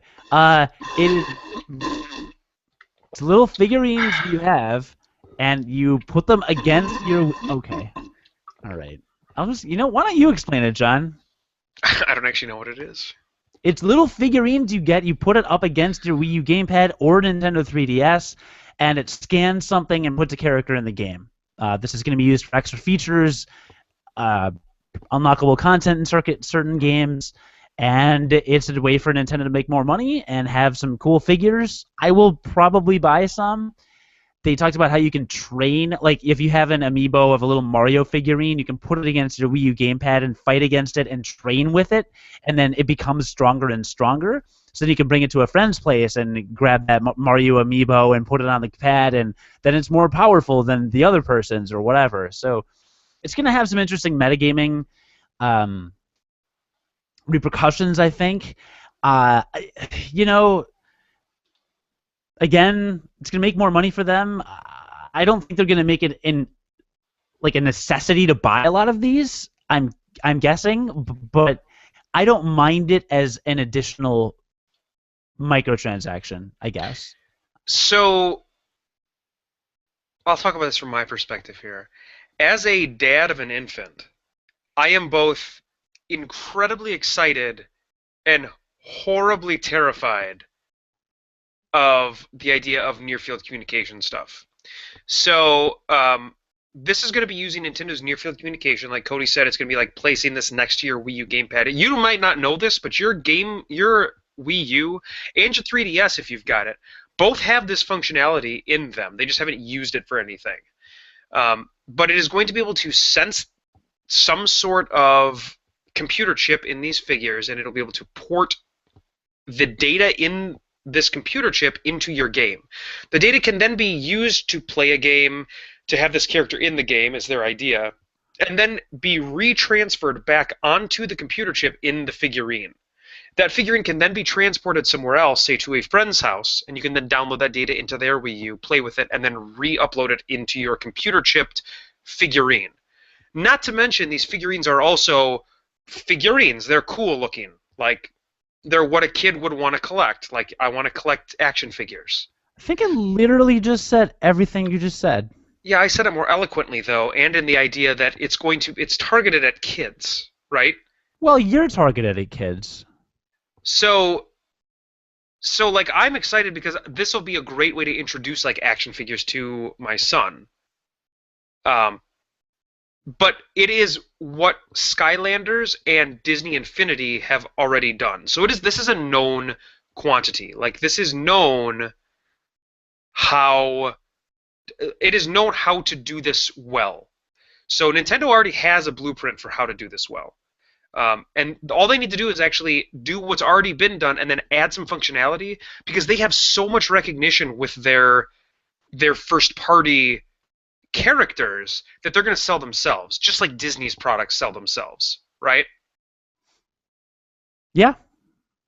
So it's cool. It's a really cool thing. I'm excited. I'm excited to see what they do with it, and I'm excited to start collecting them for Max. Cool. So I'm glad you're excited about it. I'm done talking about them. So that was Amiibo. Oh, and the cool thing about it, and this is actually the first way that they are departing from the previous, Skylanders and Disney Infinity. They're going to be usable in multiple games. And Cody already said that, but that's not something that's ever happened before. What's always happened is like Skylanders has released with the game Skylanders, and then here's this glut of action figures. Or here's Skylanders Swap Force, which was a version of Skylanders that came out, like, it was the third version of Skylanders that came out. And it came out with a video game called Skylanders Swap Force, and you could only use those Swap Force action figures in the Skylanders Swap Force video game. But Nintendo is going to do this in a way where you can use these action figures, like Cody just said, in multiple games. So it gives them even more functionality, which is awesome. That's never been done before. Yeah. So that's cool. Yeah. The next thing they did was Yoshi's Woolly World, which is from what I gather, it's Yoshi's Island 2. Did they make or Yoshi's 3. Island 2? Or 3. It's It might a, be. it's the new Yoshi's Island game, It's the new Yoshi's Island game made in the style of Kirby's Epic Yarn. which was an amazing game, by the way. Yeah, nobody Kirby's said it Epic wasn't. Yarn. Nobody said it What? wasn't. Yeah, No, well, no, you implied it. I did. I did not imply that it was You not. did. You really did. I don't think I did. Okay, well, I thought you did. Okay, So, so I didn't, but uh, it is made in the style of Kirby's Epic Yarn. It it looked awesome. Like it looked super cute. I don't know. It looked charming. I don't know. It looked pretty in a cute way. in a non-sexual way is what you're trying to say. So what John's saying is he thought it was adorable, but not in a way that sexually aroused him. I didn't. I didn't say that.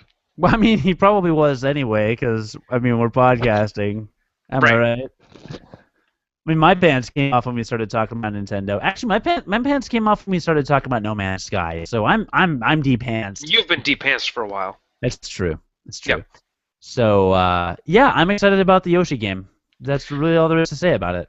It looks so. The big deal to me, and the reason why I think this game looks great, is because they likened it in the press conference to Super Mario World. They specifically drew that comparison, and Super Mario World was, I think, probably the best 2D Super Mario game. I'm gonna go out there and say that. All right. I don't feel like arguing, so I won't. But you're probably right.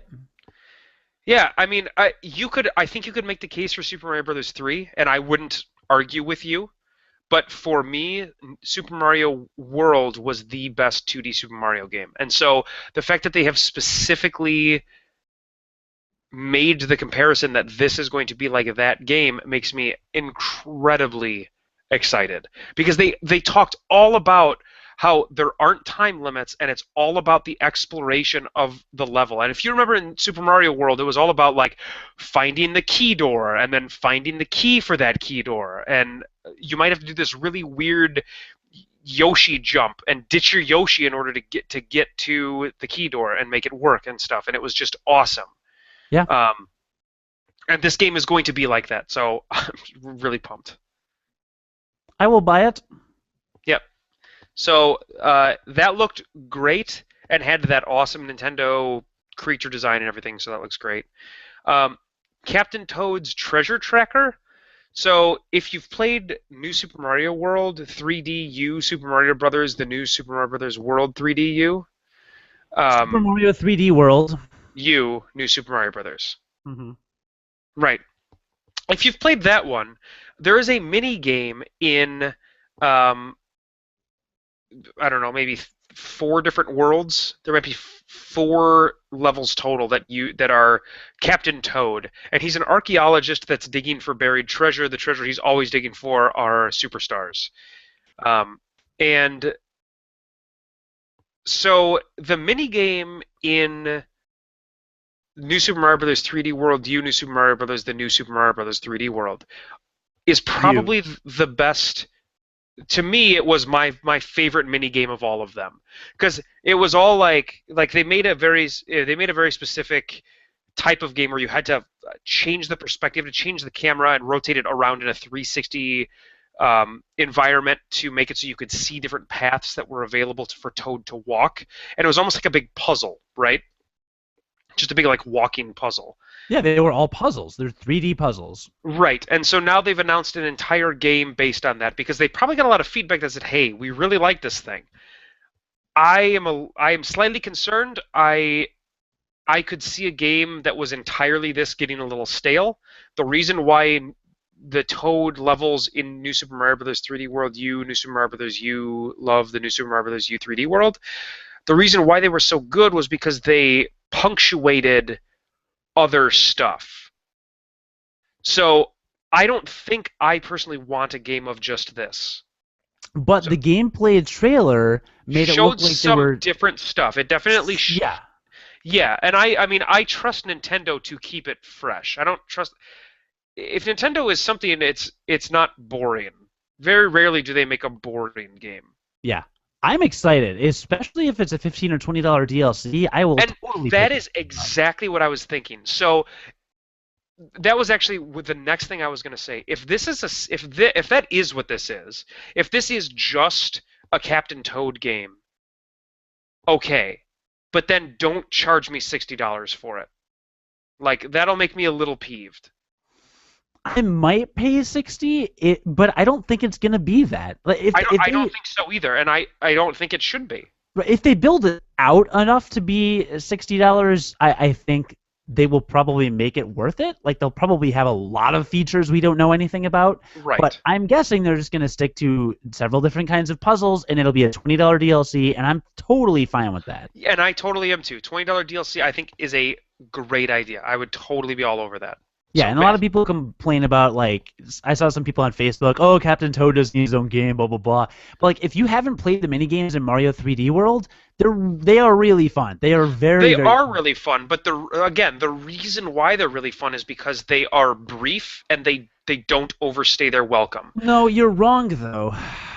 Like So they last for just long enough to keep you wanting more. well, sounds like me in bed. Because it was like every time that I wanted a new Captain Toad level, there was one in the next world. So I was never sitting there playing that game thinking to myself, man, I could play an entire game of just Captain Toad. And I don't think there were probably a lot of people that thought that. Well, I think you're dumb. So let's just agree to disagree That and being move said, on. it looked charming. Uh, I marked out when I saw it. I was legit. I was like, yes, a Captain Toad game. I'm excited. So yeah, for all of the reasons I just said, one, I'm excited. Two, I would be concerned if they wanted to charge me $60 for an all Captain Toad game. So, why do you hate Toad? Have you always hated Toad? Are you Okay, just mad because Luigi didn't get his own puzzle game? so the next game they showed was Legend of Zelda. The Legend of Zelda. Do you even read? And Zelda had a bow, and she was hot, and she is an adventurer. Some people think that Link could be a girl in the next game. Did you know that? I think that'd be awesome. I think it'd be fine.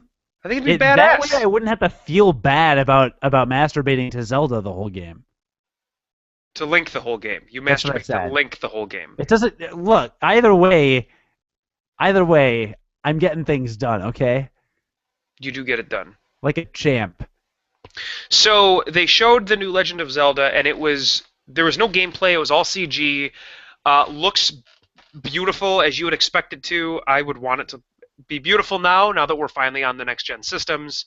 Current Um, gen. okay, so again, it looks beautiful. Um, they basically just showed Link running through an area on a horse, and then he gets attacked by a big monster, and he shoots his bow at it, and then that's it. That's the trailer. But it looked great. Do you have anything more? I mean, is that pretty much summed it up, right? It looked great. And Well, and they also talked about how it's going to be like they really wanted to emphasize that it's going to be like an open world Zelda game. Like yeah. he kind of made it sound like you're going to be able to, just like in Link to the Past 2 Electric Boogaloo, you're going to be able to maybe approach dungeons you don't have to go to the same dungeon every time. Like there's not an order. That's A kind of link what it sounded between like. worlds? You mean a link between worlds? Is that what you meant? Yeah, When you made up a stupid name that didn't make sense? that's what I said. Okay. Cool. I guess or whatever. Isn't that kind of what the presentation Yeah, said, it's though? an open world Zelda game and it looks gorgeous. Like, do you need to say anything else? We're all excited. We want it to come out. Yeah, and everybody that likes Zelda is going to buy that game because they like Zelda. I'm gonna buy that game. Are you Yeah, gonna buy that game? maybe.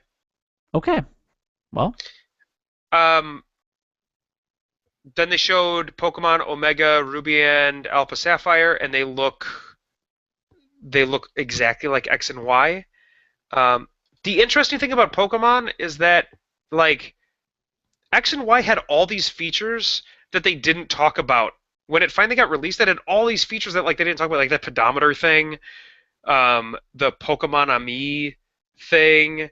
There were all these features in there, like so much stuff. And so I imagine that that this new Ruby and Sapphire are gonna have all these extra things that we have no idea about yet. Pretty much, but I'm gonna buy Ruby Red. I'm buying Ruby Red, and then I will trade with myself so that I can catch every Pokemans. So Would you have there to have you go. 3DSs for that? I'll probably buy another 3DS just so that I can trade with myself. Okay. Um, Bayonetta 2. I'm already sold on this game, so I'm gonna be buying this game no matter what anyway. Looked awesome still. Looked crazy action. Platinum Games, probably my favorite developer. I'm in record saying that. And then later in the show, they announced this awesome thing that they're doing. They're going to give you all of Bayonetta 1 remastered with some extra stuff in it for buying Bayonetta 2. You just get both Bayonetta games. That sold Oh, me. that is awesome. I actually specifically did not care about Bayonetta 2 because I haven't played the first one until they announced that, and I am now sold on the game. Oh, it's so great. Like, good for them for doing that. So, and Unbelievable. I'm sure they were incentivized by Nintendo to do that, but like that is just awesome. I cannot wait for that game. It's going to be so fun. Make that game come out soon. It's not going to come out soon. Make that game come out soon. You've been working on it forever. Um, it's got it's got boobs and butts and lots of hair. It's great. Right. Um, I have again. The, the Bayonetta 1 pack-in sold me on this game. yeah. I didn't want to go back and play an older generation original game Bayonetta to catch up with story or anything. Like I didn't care. I was like, well, I missed the boat on Bayonetta. The ship sailed already. I'm not gonna go back. I'm not gonna get Bayonetta 2. And like this got me to buy the game. I'm gonna buy the game now. So good on you, Nintendo and Platinum And Games. this is one of the few games. This is one of the few games that I did not see Treehouse demoing on the next few days when they were streaming stuff. Because I actually watched a lot of the Treehouse streaming stuff, and they didn't show Bayonetta 2. I don't know. I don't think that means anything in particular. I think that maybe there just wasn't a playable. They didn't have a playable build of it there. But yeah, little sad about that. That there wasn't gameplay footage of it. Yeah, I'm over it. Then they showed Hyrule Warriors. They talks about that again. That is the Dynasty Warriors game with Zelda characters, and I was not expecting to be interested in this, to be perfectly honest. And then I watched the live stream of it that Treehouse did, and I'm actually kind of on board. Like it looks pretty good. I was probably gonna get it just because Zelda's in the name, but I I'm also saw some gameplay footage and it looked really cool, so I am really sold on it now. I mean, it's a Dynasty Warriors game. They get kind of old. Like they get kind of old. They get kind of boring after a while of doing it. But just it being a different, like part of the reason why Dynasty Warriors gets boring is because it's humans fighting humans, and then you like run around a battlefield and then you fight more humans. But this is all Legend of Zelda lore stuff, all Legend of Zelda funky monsters and stuff. And so like it looks just visually to me it is more interesting than the Dynasty Warriors Yeah, games. yeah, So I'm pretty sure I'm going to buy this game. cool, me too. So And that before was we that. move on to the next game, we had a comment from Vintage Gamer Privately Brown. Bayonetta for the win. The fact that the first one is packed in also is an instant seller. And again, totally agree. Going to get the second one specifically, like, was interested now because they're packing in the first game. So Yeah, for sure. very Um, cool. and then they showed Kirby and the Rainbow Curse. And You wet yourself when they I, announced I this. cannot believe you did not play Canvas Curse for the 3DS. Kirby Canvas Curse for the 3DS was legitimately one of the best 3D. I'm sorry, for the DS. This was like so this was a DS. This was a DS release game. It was legitimately one of the best DS games ever made, and it was a launch game with a DS. It was that good. It was so good. So I cannot believe that you did not play that game. I So missed I missed the boat on a lot of DS games, man. I just so didn't I play am that many. super excited for this new Kirby game. Because it's basically like you fucking around with the gamepad doing the same thing you did in Canvas Curse, only I'm sure there's going to be some on-screen like functionality too on the actual TV that you're going to be playing on because you're going to be using the stylus on the Wii U gamepad. I'm super excited. It's like exactly what I want from the Wii U. I want them to use that gamepad for some interesting functionality. It's going Yeah. to be Okay. great. All right. I trust Oh, you. I cannot wait. So I am probably not going to buy that one. And then the next one is Xenoblade Chronicles X. I was going to buy this regardless because I loved Xenoblade Chronicles. So what is this? Just a HD remaster? No, it's a completely new game in HD. And I saw Treehouse playing this game, and it is basically the gameplay from Xenoblade Chronicles, uh, with a lot of new gameplay systems added, and it looks awesome. And it looks like a single player MMO, and I was like I said, I was already on board, but that it just made me more excited. I'm totally in for this. Yeah, I need to get Xenoblade Chronicles still because Yeah. I couldn't procure a copy before, but Yeah, it's you on could my always list. borrow it from me if you wanted to. But Ah, it's really good. It's really good. cool. Super excited about that. And like I said, I definitely am buying that. Then they showed Mario Maker, and this game got a ton of buzz, and I couldn't care less. Honestly, I have People zero. people have been doing this since emulation was invented. That's actually true. It's absolutely true. You look at Super Mario Frustration, all these different Mario mods are out there, and now Nintendo has an official one, and it's going to be streamlined and make the process even easier. So people that aren't into hacking emulators are going to be able to make these things. Right. Super Mario Brothers stresses me out. It stresses me out so much. It is so hard and punishing. It has always stressed me out. Um, I'm also not a big creator of things. I no longer dedicate the time and energy into creating things like custom maps, which I used to do in Right. StarCraft, and I loved doing it back in the day, but these days I prefer to be more of a consumer when it comes to most video game content than a creator of things. I Um, get the impression that this is kind of like the modern day Mario Paint. Like I think that that's kind of the vibe that they're going for with this yeah, it could particular be. game.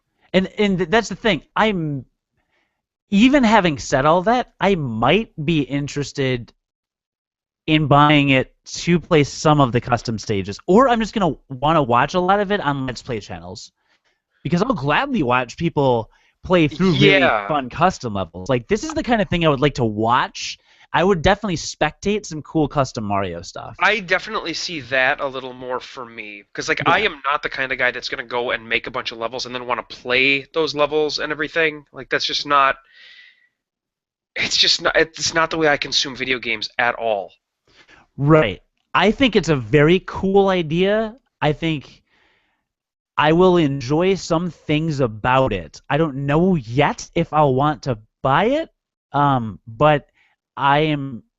I thought it was really cool. I thought it was cool. I know you couldn't like care in terms of consuming it personally, but I thought it was cool. I was It's like, a yeah, it's a great idea. I am not going to get it, and I know I'm not going to get it. yeah, Like it doesn't mean I don't think it's a great idea. It just means like it is not for me. It is not a product for me. cool. All right. Uh, then they showed, and this was the thing that they ended with. They showed a new intellectual property called Splatoon. Yes, let's talk about this. Okay, so this is going to be a third-person shooter, which is weird for Nintendo to be releasing, but it's not what you think. It's a third-person shooter where you play as squid people, and the object of it's an area control game where you spray ink everywhere, and whoever has the most area of the map covered in ink at the end of the game wins the game. And you can also use that ink. you can use your own ink to travel really fast around the map as a squid. So you can turn into a squid at any time and move really fast and be invisible by moving through your own ink across the map. And it's a 4v4 online multiplayer third-person shooter, from what I understood. And it's got this really kind of chunky, blocky art style, cartoonish, very cartoonish, very hyper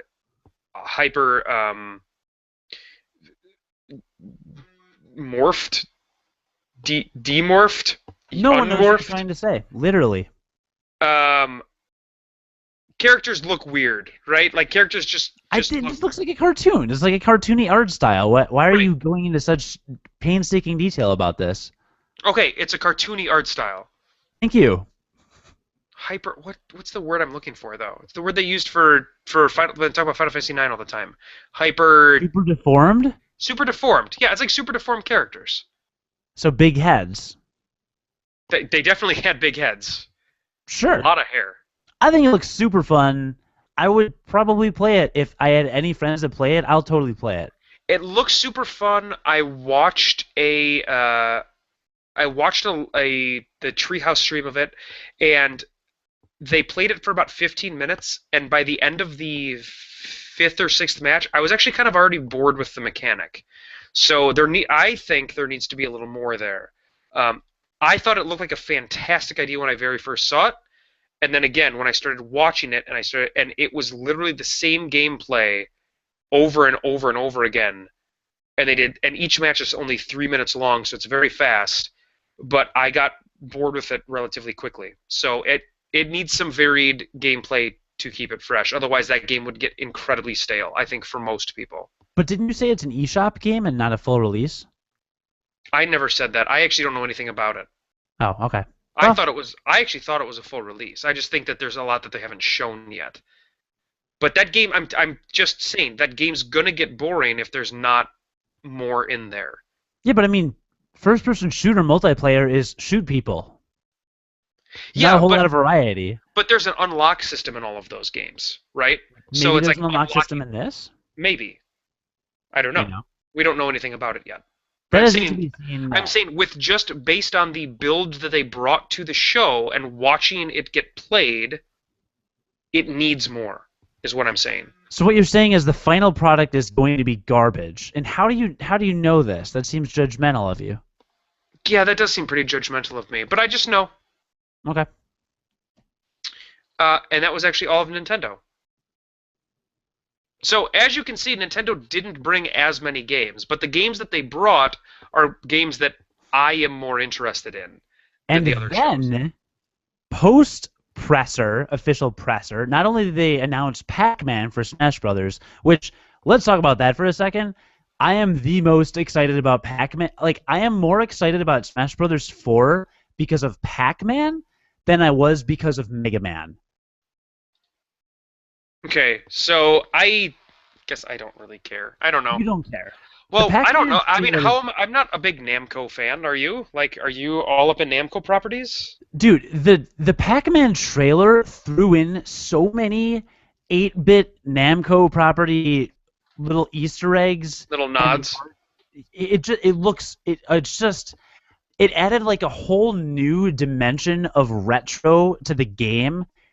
And it just, for some reason, it totally connected with me. Totally connected. And they also announced a new Palutena, which is the best debut trailer ever made. Yeah, it was basically an anime. It was basically it was a great debut trailer. Oh my god, the anime battle between... Yeah, the production value on that was very high. It was pretty great. It was amazing. Anime battle between Pit from Kid Icarus and Link from The Legend of Zelda. So good. But yeah, Pac-Man got me jazzed. And then, the next day... Shigeru Miyamoto has 2 super top secret projects he's working on. The first of which is Star Fox. A Star Fox project. Which is great. Which is going to be amazing. Probably won't see it till 2016, but I'll wait. Yeah, that's true. That's going to be a long time. So that's why they probably didn't even talk about it. Right. I mean, I think all we got was that it's in development, and that's the only reason why they would say that. I doubt that they even wanted to let people know it was in development. To be honest, I With think that was Miyamoto, because Miyamoto is semi-retired, I believe.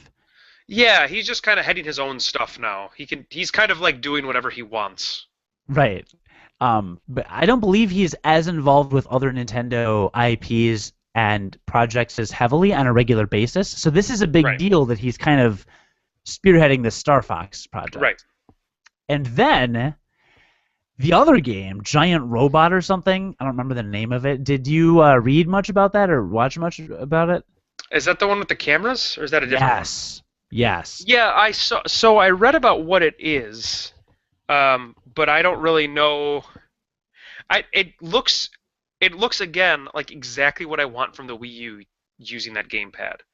Yeah, it looks super cool. So basically, what it is you control it like you're a security guard or something, and there are 8 security cameras lining your screen, and they show different points of the perimeter around this area that you're guarding.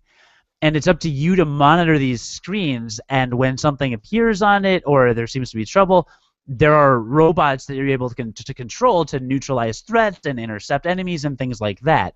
But because there are so many cameras, this is the kind of game that would benefit greatly from having like a couple people in the room, and maybe like you've got some friends over and a couple keep an eye on each camera, or Sure. and they yell at you like while you're fighting one robot in one screen, oh my gosh, like go over there, go over there. A lot of touchpad integration, and it's like a super top secret project, but again, agree with you, the kind of thing that Wii U should really be doing and will just be awesome at doing, and the kind of thing you haven't seen before. Like, that is a cool concept for a game. Oh, it's great. I think it sounds awesome. I'm really, really jazzed for it. So yeah, everything Nintendo showed, I have a degree of interest in. If not, I'm going to buy. Except for Mario Maker, really. And that's kind of impressive. That's kind of cool. Yeah, absolutely. And that's why, like we said, like for us, Nintendo was probably the best press conference. Now, again, at risk of sounding controversial, I really think that every one of those press conferences had stuff for a group of people. I don't think that's controversial. I think that's totally fair. Yeah, and so like again, if you are like Joe first person shooter, which is a weird name. First of all, you should probably change your last name.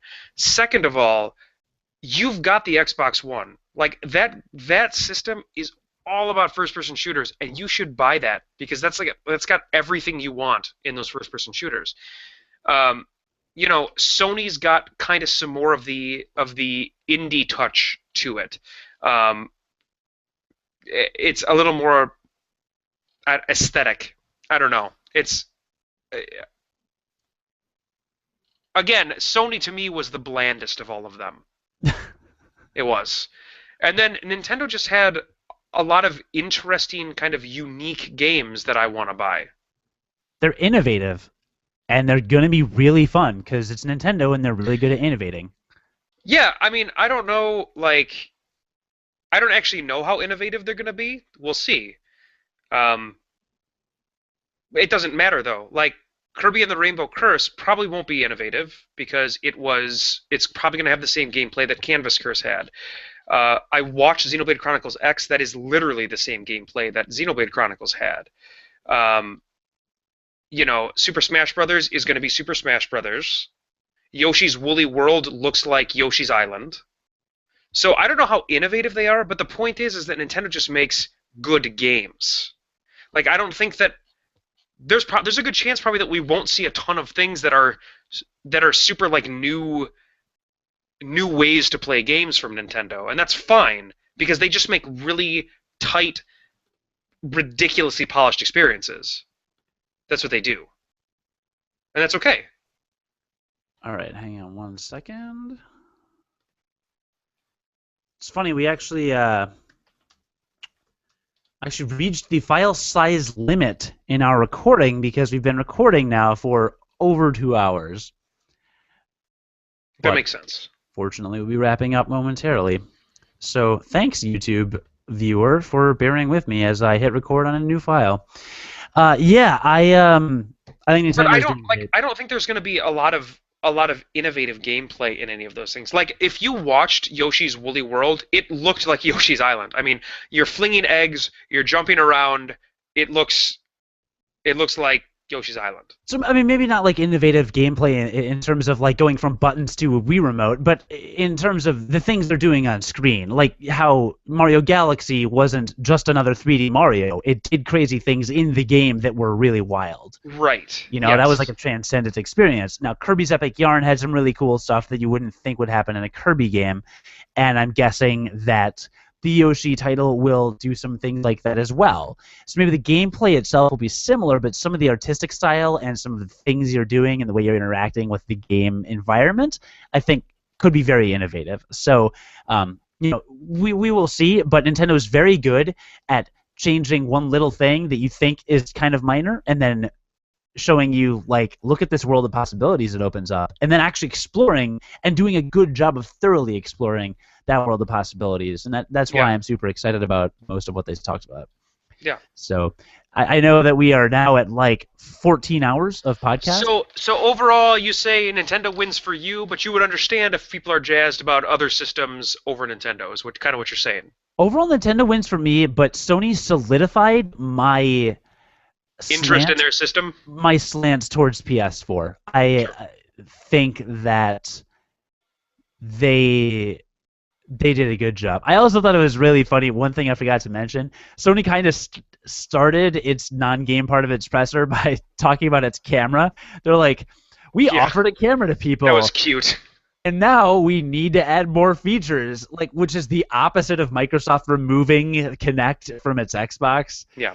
So I thought that, like, you could hear people laughing in the crowd too, because Sony was basically like, "Our camera's so popular, we need to do stuff with it." I know. It was funny.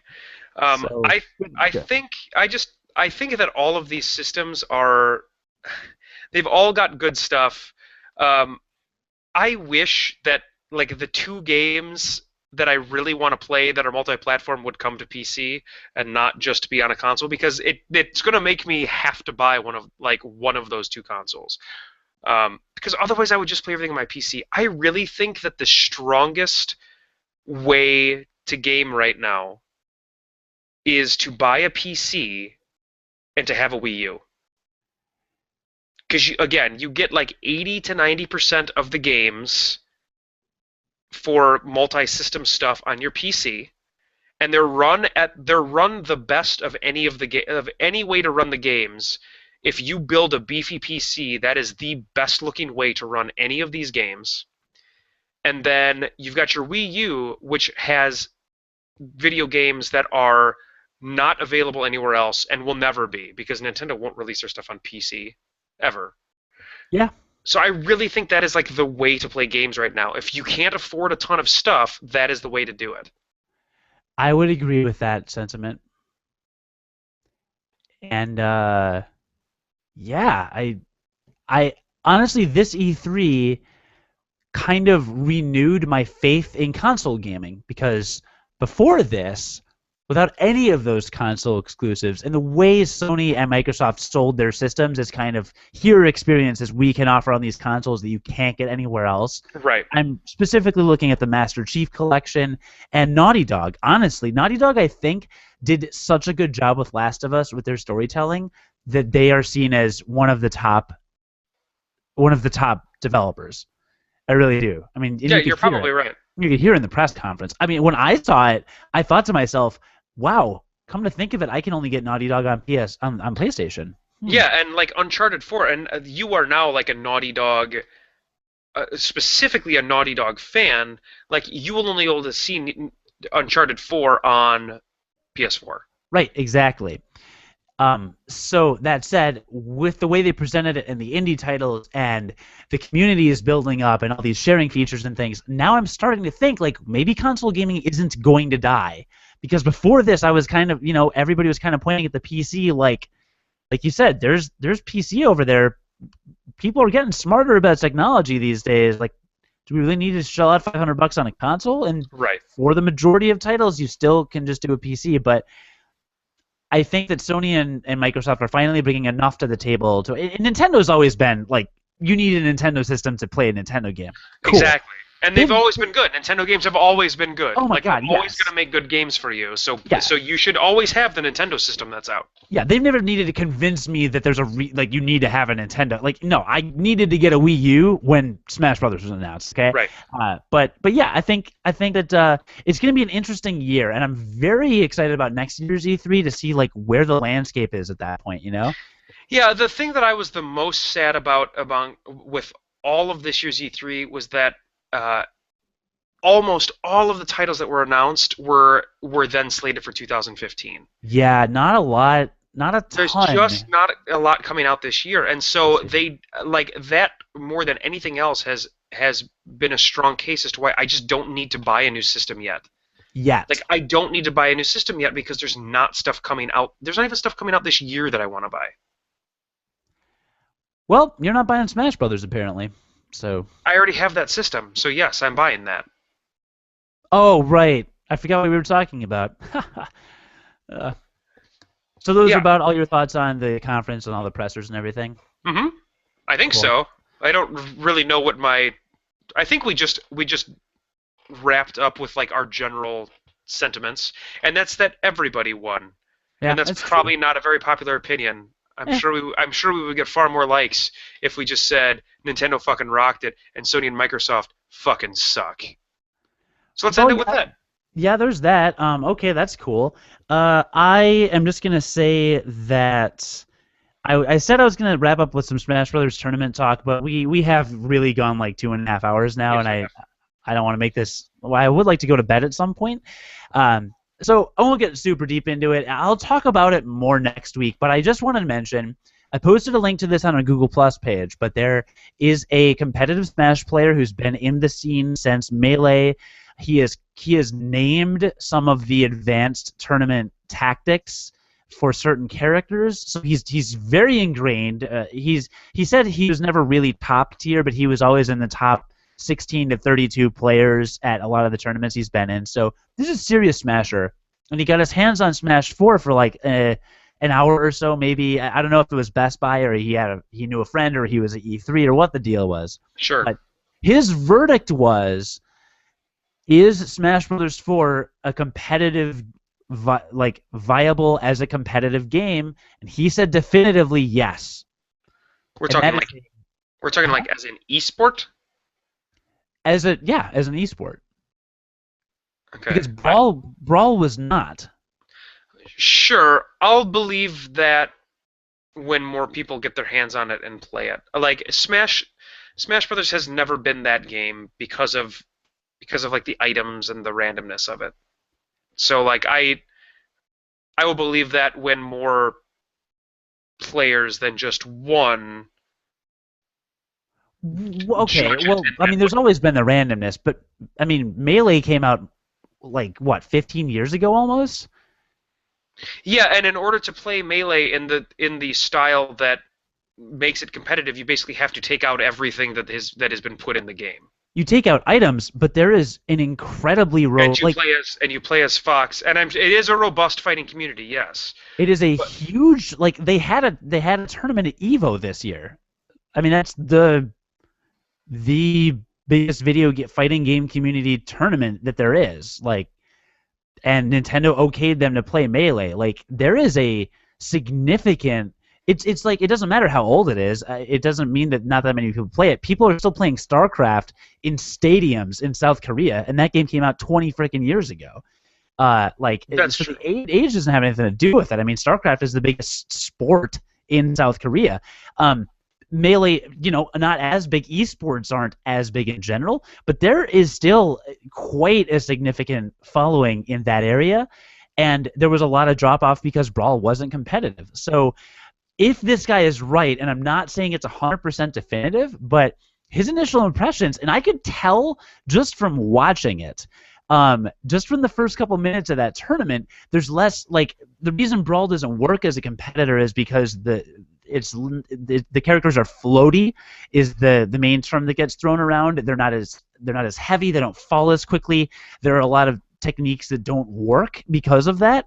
And this guy is saying that there were, and he goes into detail and breaks down spacing issues with characters in the new game, and other things like that. And it seems to be consistent with the narrative that Sakurai has been going after with the whole for fun versus for glory modes in the new Smash Brothers. Right. I mean, they specifically do have that for glory mode for the competitive scene, right? It is all Final Destination. And no I think items. that substantiates this guy's findings. You know, it's Nintendo clearly has some vested interest in the fighting game community by adding these features. So this guy's been around a long time in the Smash community. You know, 15 freaking years.